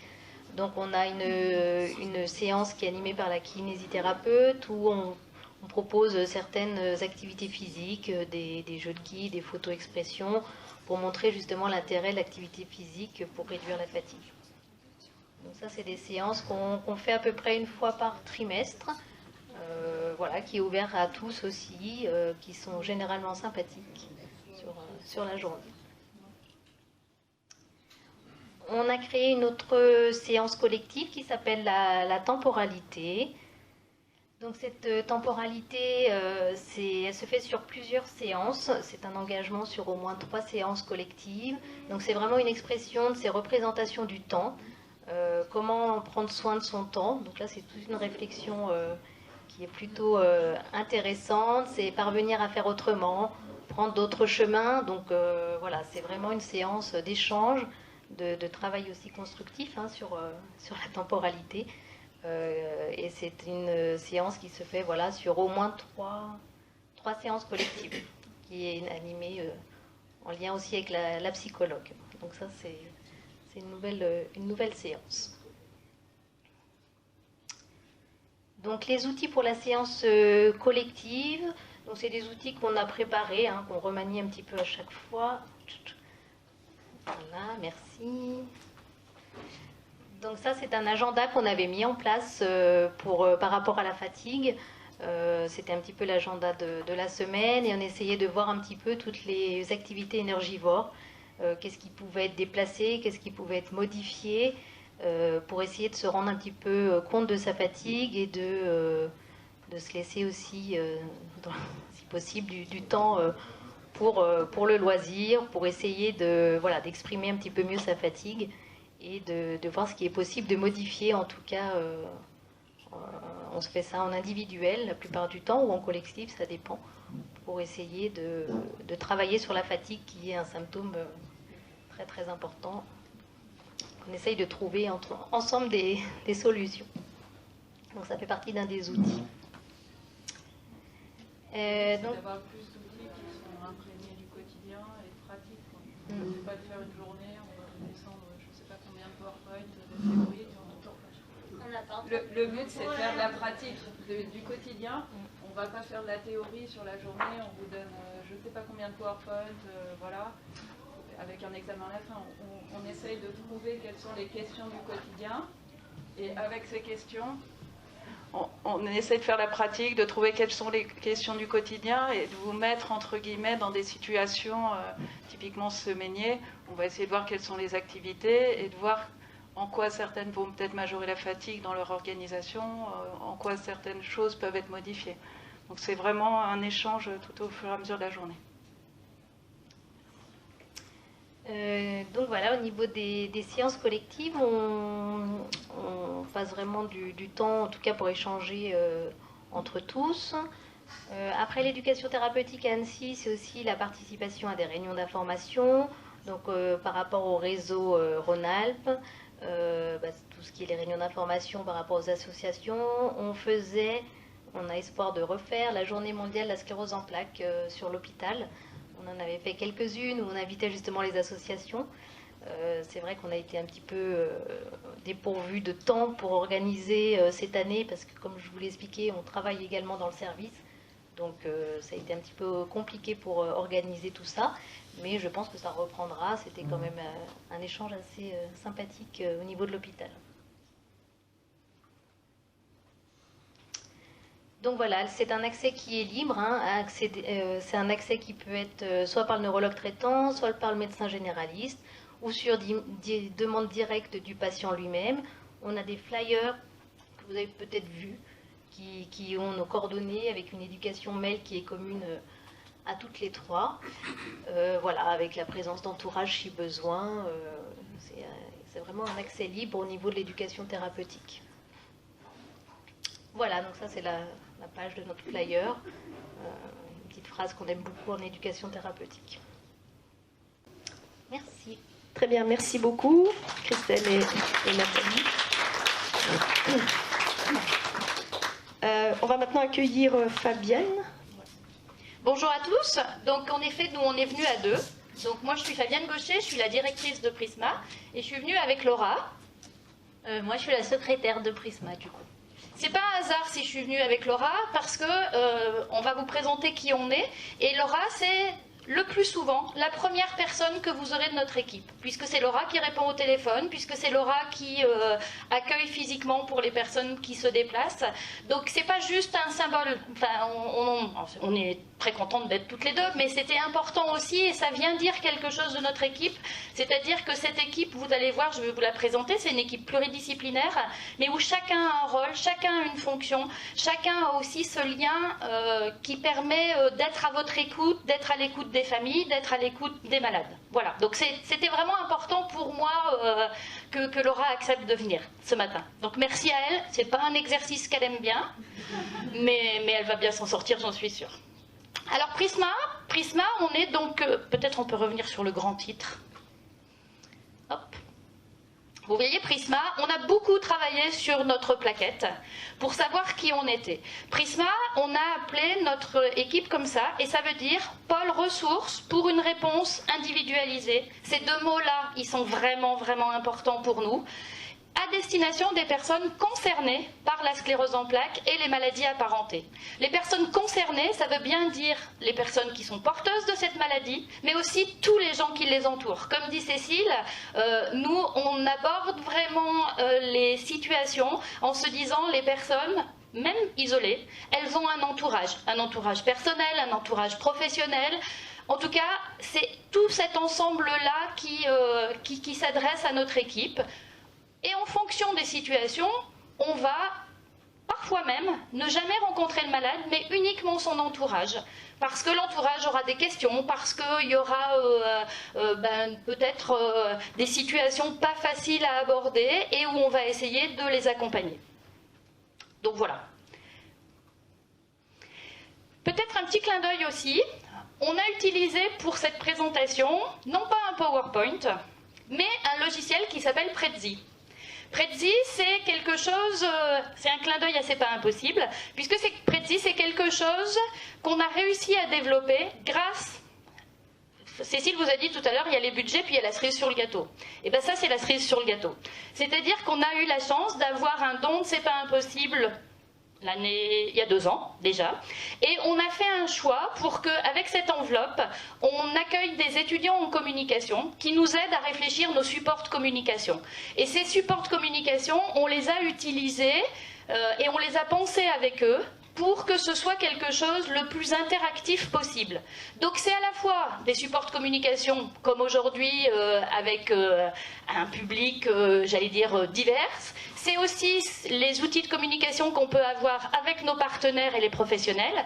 Et c'est aussi des supports de communication qu'on utilise lors des entretiens. Puisque, toujours avec la cerise sur le gâteau de C'est pas impossible, on s'est aussi doté de tablettes. Et donc on a acheté tout le nécessaire. Et donc on a créé plein de petits Prezi sur des thématiques particulières. Et le principe de Prezi, c'est de se dire... il y a plein, vous voyez là, il y a une image, et on peut tout à fait se dire, tiens, Synapse, ça m'intéresse pas du tout, je clique pas dessus. Je suis pas obligée d'aller faire toutes les diapos. Donc par exemple, quand on fait un Prezi sur connaissance des établissements, certaines personnes vont être très intéressées de savoir quel type d'établissements médico-sociaux existent. D'autres vont être très intéressées sur quel type d'établissement sanitaire existe. Eh bien, on n'a pas obligé de dérouler toutes les diapos, on va cliquer là où ça nous intéresse. Donc c'est très didactique. On commence à maîtriser pas mal. C'est la première fois qu'on fait la présentation, cette présentation-là. Si jamais c'est pas au point, vous nous direz et on se perfectionnera.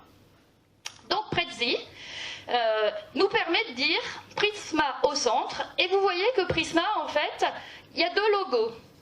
Il y a le logo d'Alia et il y a le logo de Synapse. Parce que Prisma a une particularité, puisque Prisma appartient au dispositif d'Alia, donc la Maisonnée du Lac, et aussi l'équipe Répi qui s'appelle l'équipe Atlas. Donc nous, on est un petit bout de cet ensemble de dispositifs, et disons que c'est et la Maisonnée du Lac et l'équipe Répi sont nos collègues directs. Nous, on dit souvent que c'est une vraie plus-value pour nous, puisque ça veut dire que On a une relation privilégiée avec ces collègues-là. Je fais un petit coucou à notre collègue chef. On a une relation privilégiée qui permet d'avoir une connaissance de l'actualité de l'établissement et aussi la possibilité d'avoir recours directement avec l'équipe Répit. L'équipe Répit qui s'adresse donc aux familles pour permettre de proposer du répit aux aidants. Concrètement, ça veut dire que nous, on peut rencontrer une famille, identifier qu'il y a un besoin et une demande et une envie de répit, et on a une ligne directe, je dirais, un petit téléphone rouge qui nous permet d'appeler les collègues d'Atlas en disant « ça serait bien qu'on fasse une visite ensemble et qu'on voit ce qui est possible ». Donc le deuxième logo, c'est un logo Synapse, puisqu'on appartient complètement au dispositif ALIA, mais les professionnels de l'équipe Prisma appartiennent à une autre association qui s'appelle l'association Synapse. Moi, je suis directrice des 4 services. Donc Synapse, c'est une association qui est avant tout une association qui a été créée par des familles. Et ça, c'est important parce que c'est vraiment notre identité. Cette association de familles, elle a été créée à l'origine pour répondre aux besoins des malades qui, eux, étaient atteints plutôt de traumatisme crânien ou d'AVC. C'est-à-dire que les familles disaient, il y a tout un dispositif médical qui est super adapté, mais le retour à domicile, pas toujours simple, hein. Et aussi des familles qui disaient, nous, on n'a pas envie d'être estampillés MDPH. Et ça, c'est important. C'est-à-dire ce chemin pour aller vers la reconnaissance du handicap, ce chemin pour... ça peut être difficile, ça peut être douloureux et ça doit être accompagné. Donc le centre ressources a été créé avec cette volonté qu'il y ait des équipes qui puissent intervenir sans qu'il y ait une notification de la part de la MDPH. Prisma, c'est pareil. C'est-à-dire qu'on a un accès libre, direct, à Prisma, sans passer par une orientation. Je passe très rapidement, hein, mais du coup, Synapse, c'est aussi un SAMSA, donc le SAMSA, le fil d'Ariane, et une équipe mobile 3R74. Cette équipe mobile, elle a vraiment pour vocation de venir faire de l'évaluation directe dans des situations complexes où il y a un événement fort qui fait qu'il y a une dégradation de la situation. Alors... Prisma, ça s'adresse donc, on l'a dit, aux personnes concernées par la CEP et les maladies apparentées. Dans maladies apparentées, on a fait le choix avec les financeurs de ne pas donner de pathologie restrictive. Pour autant, on voit bien que dans les personnes qui s'adressent à notre équipe, on est plutôt sur des personnes qui auront une maladie de Parkinson ou aussi Corée de Huntington. Mais l'objectif de l'équipe, c'était aussi de se dire que parfois il y a des patients qui sont en attente d'un diagnostic, pour qui c'est très compliqué, et qui se voient refermer toutes les portes des services médico-sociaux parce que justement cette absence de diagnostic fait qu'ils ne correspondent pas à un public particulier. C'était l'idée de maladies apparentées sans en donner une liste. Mais prioritairement, notre équipe, au même titre que l'EAM, s'adresse bien aux patients sclérose en plaques. Notre territoire d'intervention. 74-73. Donc on intervient aussi bien en Haute-Savoie qu'en Savoie. Sachant toutefois que notre équipe elle a été créée et elle a commencé en 2019. Donc tout de suite on a été confronté au Covid, comme tout le monde. Donc on n'a pas beaucoup communiqué autour de notre équipe. En Haute-Savoie, on a profité, je dirais, de la connaissance que les partenaires, que tous les collègues avaient des autres équipes de Synapse pour pouvoir se présenter quand même sans être en présentiel. Aujourd'hui, il est clair qu'on a un travail de communication plus important pour pouvoir diffuser aussi qui on est et pouvoir toucher des malades, y compris des malades qui ne sont pas sur le secteur d'Annecy. Donc, avec la volonté d'aller au domicile des personnes, nous on fait majoritairement du domicile, sauf si les personnes nous disent « moi je préfère venir au service », ce qui est le cas parfois, hein, un aidant peut très bien nous dire « moi je préfère vous rencontrer en dehors de la maison, parce que c'est aussi un espace qui est important pour moi, pour bien comprendre qui vous êtes, pour voir ce qui est possible, etc. » Mais majoritairement, à plus de 98%, on fait des visites à domicile, et quel que soit le secteur. Donc autant dire que les équipes sont presque des globetrotters, hein, on enquille les kilomètres, hein, ils en font beaucoup. Les missions peut-être ? Donc, un parcours classique classique. On va dire, vous entendez parler de nous, parfois par c'est pas impossible, parce que pour le coup, c'est pas impossible et vraiment le relais aussi de ces situations, par l'éducation thérapeutique, par l'hôpital, il y a vraiment plein de biais. Parfois, ça va être le kiné qui nous connaît parce qu'il connaît quelqu'un d'autre qui est intervenu. Enfin voilà, c'est aussi tout le réseau. Du coup, la démarche, elle est très simple. Il n'y a pas de documents à remplir, il n'y a pas de fiche, il n'y a pas un simple coup de fil où on a quelques personnes qui viennent sur place. Le simple coup de fil, c'est Laura. Je vous laisse expliquer comment ça se passe. Du coup, comme a dit Fabienne, donc c'est souvent moi qui réponds au téléphone. On remplit une petite fiche avec l'ensemble des coordonnées et la situation de la personne, qu'ensuite on présente en réunion d'équipe. Elle présente. Oui, je présente en réunion d'équipe. Et c'est là que, en fonction de la situation de la personne, on va choisir un binôme pour la visite à domicile ou pour le premier entretien dans nos locaux. Et le binôme est vraiment choisi en fonction des attentes de la personne à l'instant où elle appelle. Et ensuite, donc, la première rencontre se fait par les collègues, donc soit assistante sociale, ergothérapeute, infirmière. Et ensuite, on refait une réunion d'équipe pour faire le point sur la situation de la personne qu'on a rencontrée et ensuite voir, étude de la situation, voir ce qu'on peut faire pour elle, si les collègues doivent y retourner, qui y retourne, etc. Merci.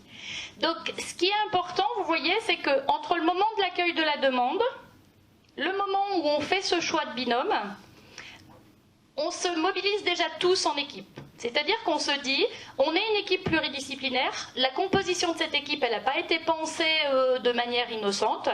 La composition de cette équipe, c'est d'essayer de pouvoir balayer le plus large possible par rapport aux demandes.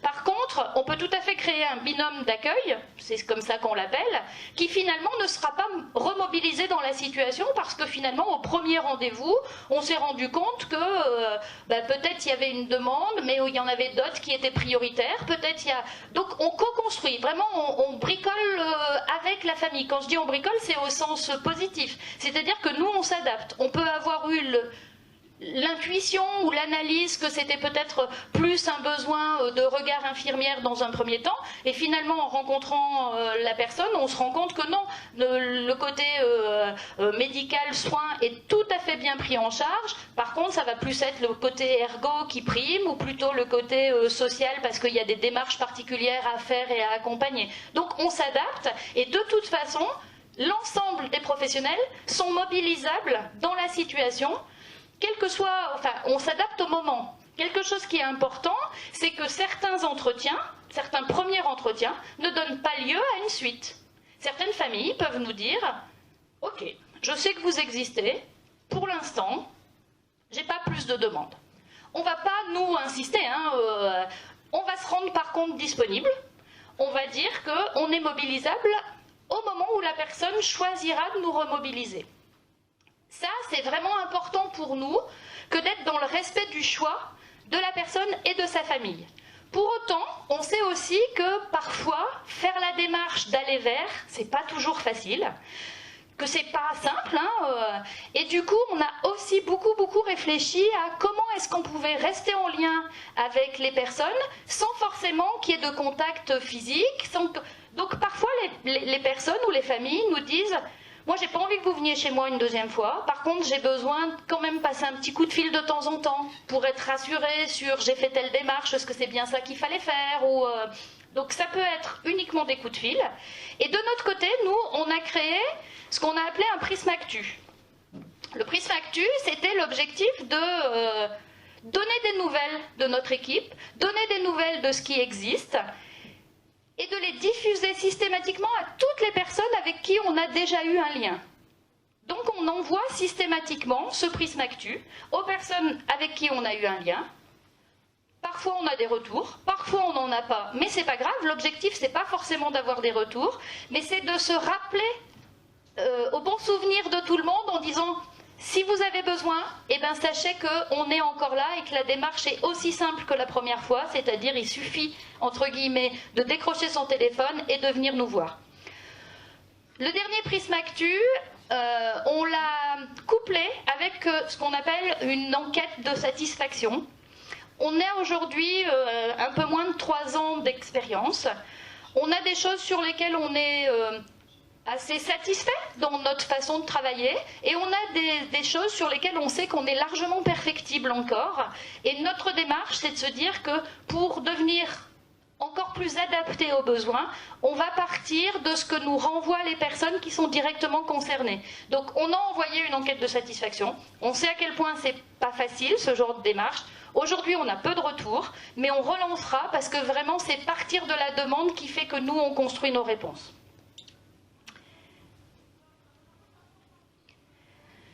L'équipe, du coup, Laura a dit, hein, une assistante sociale, une ergothérapeute, une infirmière, une psychologue, une secrétaire et moi-même, en transversal avec les autres équipes.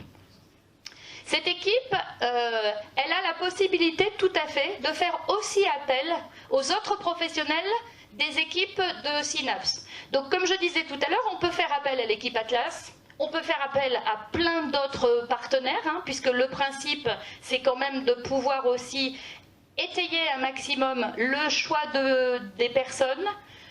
Donc, on fait appel à tous ces professionnels pour être dans la complémentarité. La plupart des personnes qui s'adressent à notre équipe sont des personnes qui vivent à domicile, qui souhaitent rester à domicile, ou des personnes qui vivent à domicile, mais qui ont besoin d'interroger aussi l'avenir, le devenir, la possibilité d'un établissement.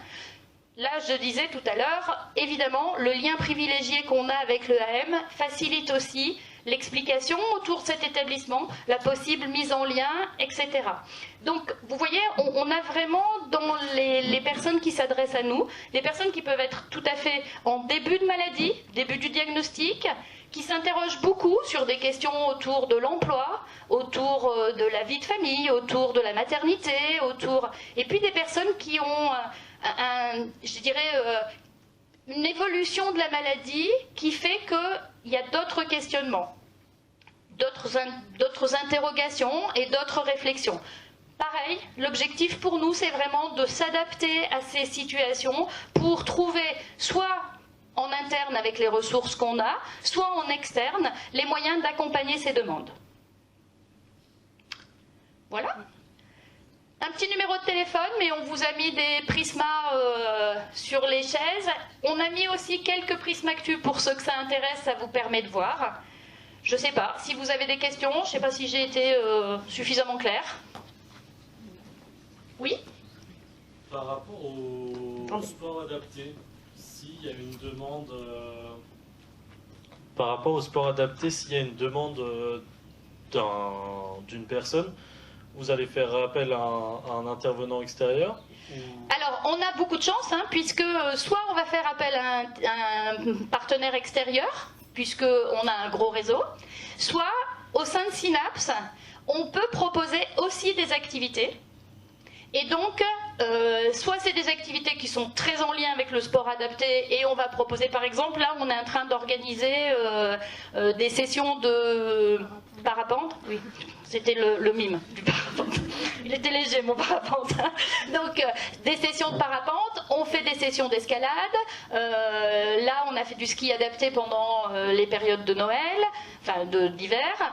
On fait de la pétanque, Donc, c'est pas des activités qui aujourd'hui sont propres à Prisma, c'est plutôt des activités qui sont en transversal avec nos autres équipes de Synapse. Et on a aussi ce qu'on appelle aujourd'hui à Synapse les mardis Synapse. Les mardis Synapse, ce sont des temps destinés aux personnes et à leurs accompagnants sur des thématiques particulières. Donc on va faire des mardis Synapse sur le sport et le loisir. Là par exemple, on accompagne des personnes sur Handired. Donc ils vont partir, ils ont fait leur premier samedi là pour la descente, je ne sais plus trop ce qu'ils ont fait, mais en tout cas ils ont fait leur premier samedi puis ils vont partir une semaine.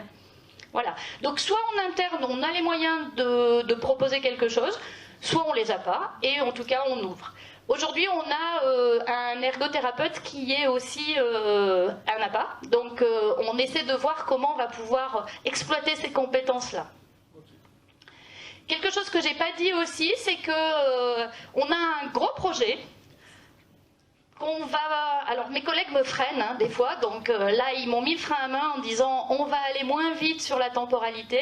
Donc ce projet on l'a différé au printemps prochain, mais on voudrait organiser quelque chose de l'ordre d'une journée porte ouverte sur la présentation de notre établissement, puisque nous on n'a encore jamais pu faire porte ouverte, puisque 2019 autant dire que ça s'y prêtait pas tellement.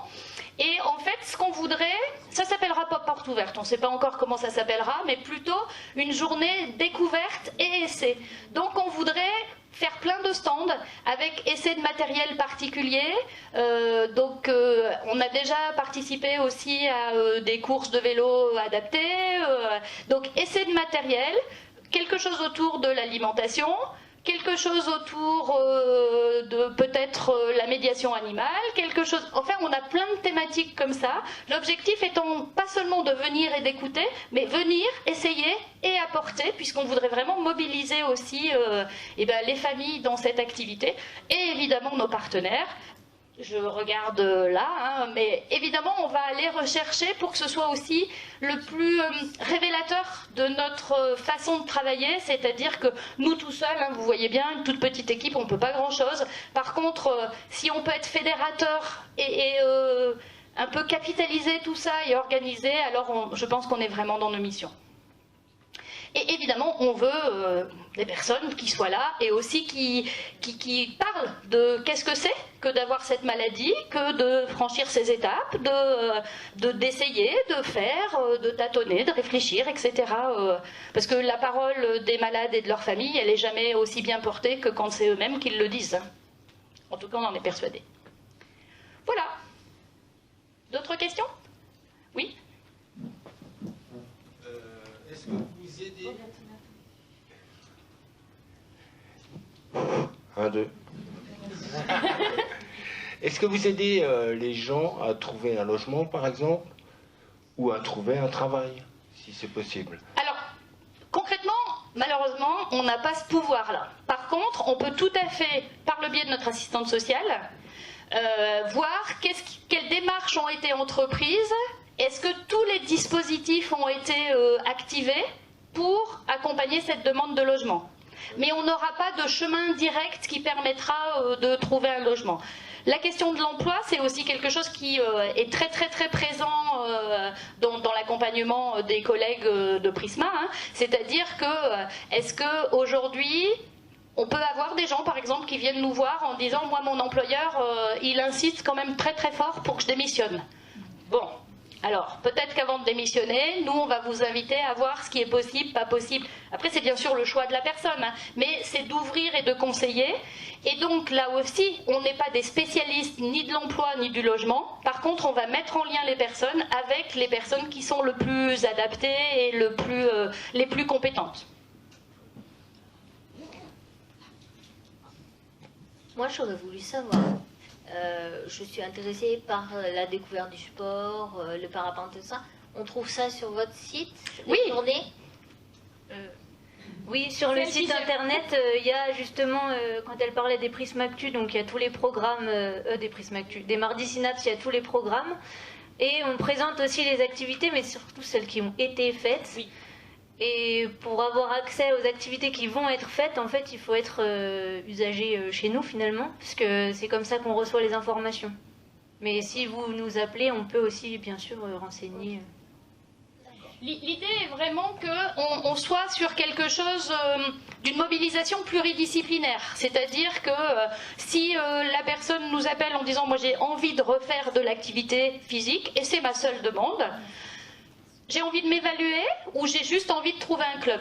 La question ne sera pas la même et du coup l'accompagnement ne sera pas la même. Par exemple, là sur le ski, on a des personnes qui nous ont dit « Moi j'ai envie d'essayer le ski debout, de réessayer le ski debout. Est-ce que je suis capable? Pas capable. » Évidemment, le regard de notre ergo a déjà permis de se dire « Bon, c'est peut-être pas la peine d'aller se confronter à quelque chose de difficile. » Ou au contraire, l'ergo a dit « Oui, mais par contre, il faudra...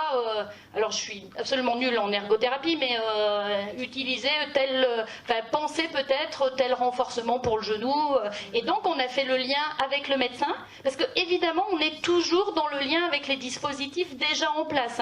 Nous, on ne se substitue jamais. On essaie juste d'être un peu une plus-value dans ce qui existe déjà.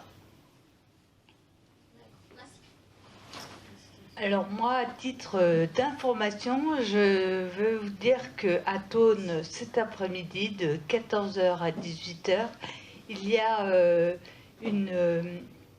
a plusieurs exposants, il y a une vente de vélos, enfin il y a des stands de vélos, donc à Thônes, où on peut essayer des vélos couchés ou électriques, voilà. Donc ouverte aux personnes handicapées. Super. Donc c'est à Thônes. Voilà. Ce que j'ai pas dit aussi peut-être et qui est important, c'est que le fait qu'on ait aussi une équipe mobile extra-hospitalière fait qu'on a aussi des liens privilégiés avec les différents SSR du département. Alors, on sait que la période est particulièrement compliquée, que c'est difficile d'obtenir des séjours, mais c'est aussi un travail qu'on peut mener, même si vous le voyez, on n'a pas de médecin dans l'équipe Prisma. Par contre, on a la possibilité aussi de mobiliser le médecin de l'EAM, si on a besoin de choses particulières, ou de mobiliser l'un des médecins du dispositif Synapse si on a besoin de faire des sollicitations. En gros, moi, ce que j'ai envie que vous reteniez, c'est qu'on ne pourra pas répondre à l'ensemble des demandes parce qu'évidemment, on a cette humilité. Moi, je ne prétends pas qu'on a une solution à tout. Par contre, n'hésitez pas, si vous avez des questions, pour qu'on puisse vous dire ça relève de quelque chose sur lequel on pourra vous accompagner. Et si on ne peut pas, eh ben plutôt on va vous mettre en lien avec les collègues de l'éducation thérapeutique, on va vous mettre en lien avec Marianne sur l'EAM, on va vous mettre en lien... mais voilà, c'est tout ce travail de petites mains qui permet de ne pas laisser les personnes, en tout cas dans une situation où elles s'interrogeraient sur quels sont leurs droits, quelles sont les possibilités, quelles sont les perspectives aussi. Les patients du 01. Alors pour les patients du 01, il n'y a que l'équipe mobile, puisque par contre l'équipe mobile intervient aussi, en tout cas sur le PageX uniquement. Et sinon,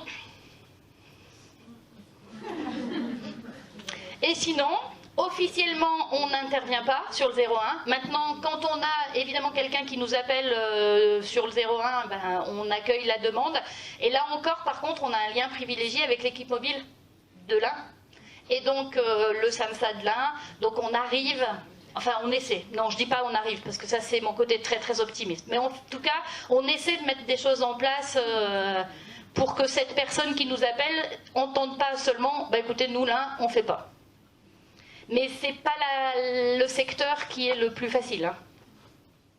C'est sûr. D'autres questions? Peut-être pour Dr Morel ou pour l'ETP? Alors moi je vais quand même faire un petit coup de pub pour cette... Peut-être un petit témoignage. Oui.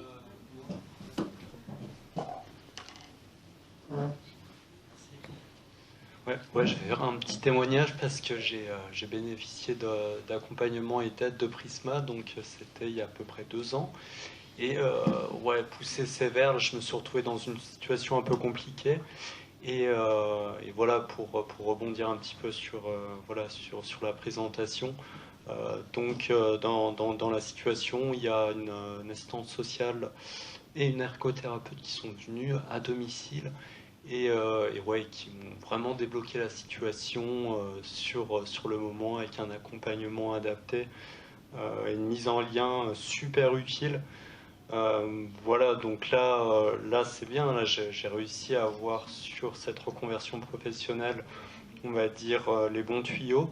Et aujourd'hui, je bénéficie d'un suivi d'une psychologue. Voilà, donc c'est utile et ça marche. Voilà. Merci. C'était le petit mot.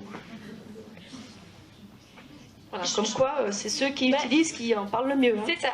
Juste, je veux dire aussi quelque chose, c'est que du coup, je vous ai dit, la création de notre association est donc vraiment une association de familles. Et aujourd'hui, dans notre conseil d'administration, on a des familles qui représentent la lésion cérébrale, puisque c'est l'identité d'origine.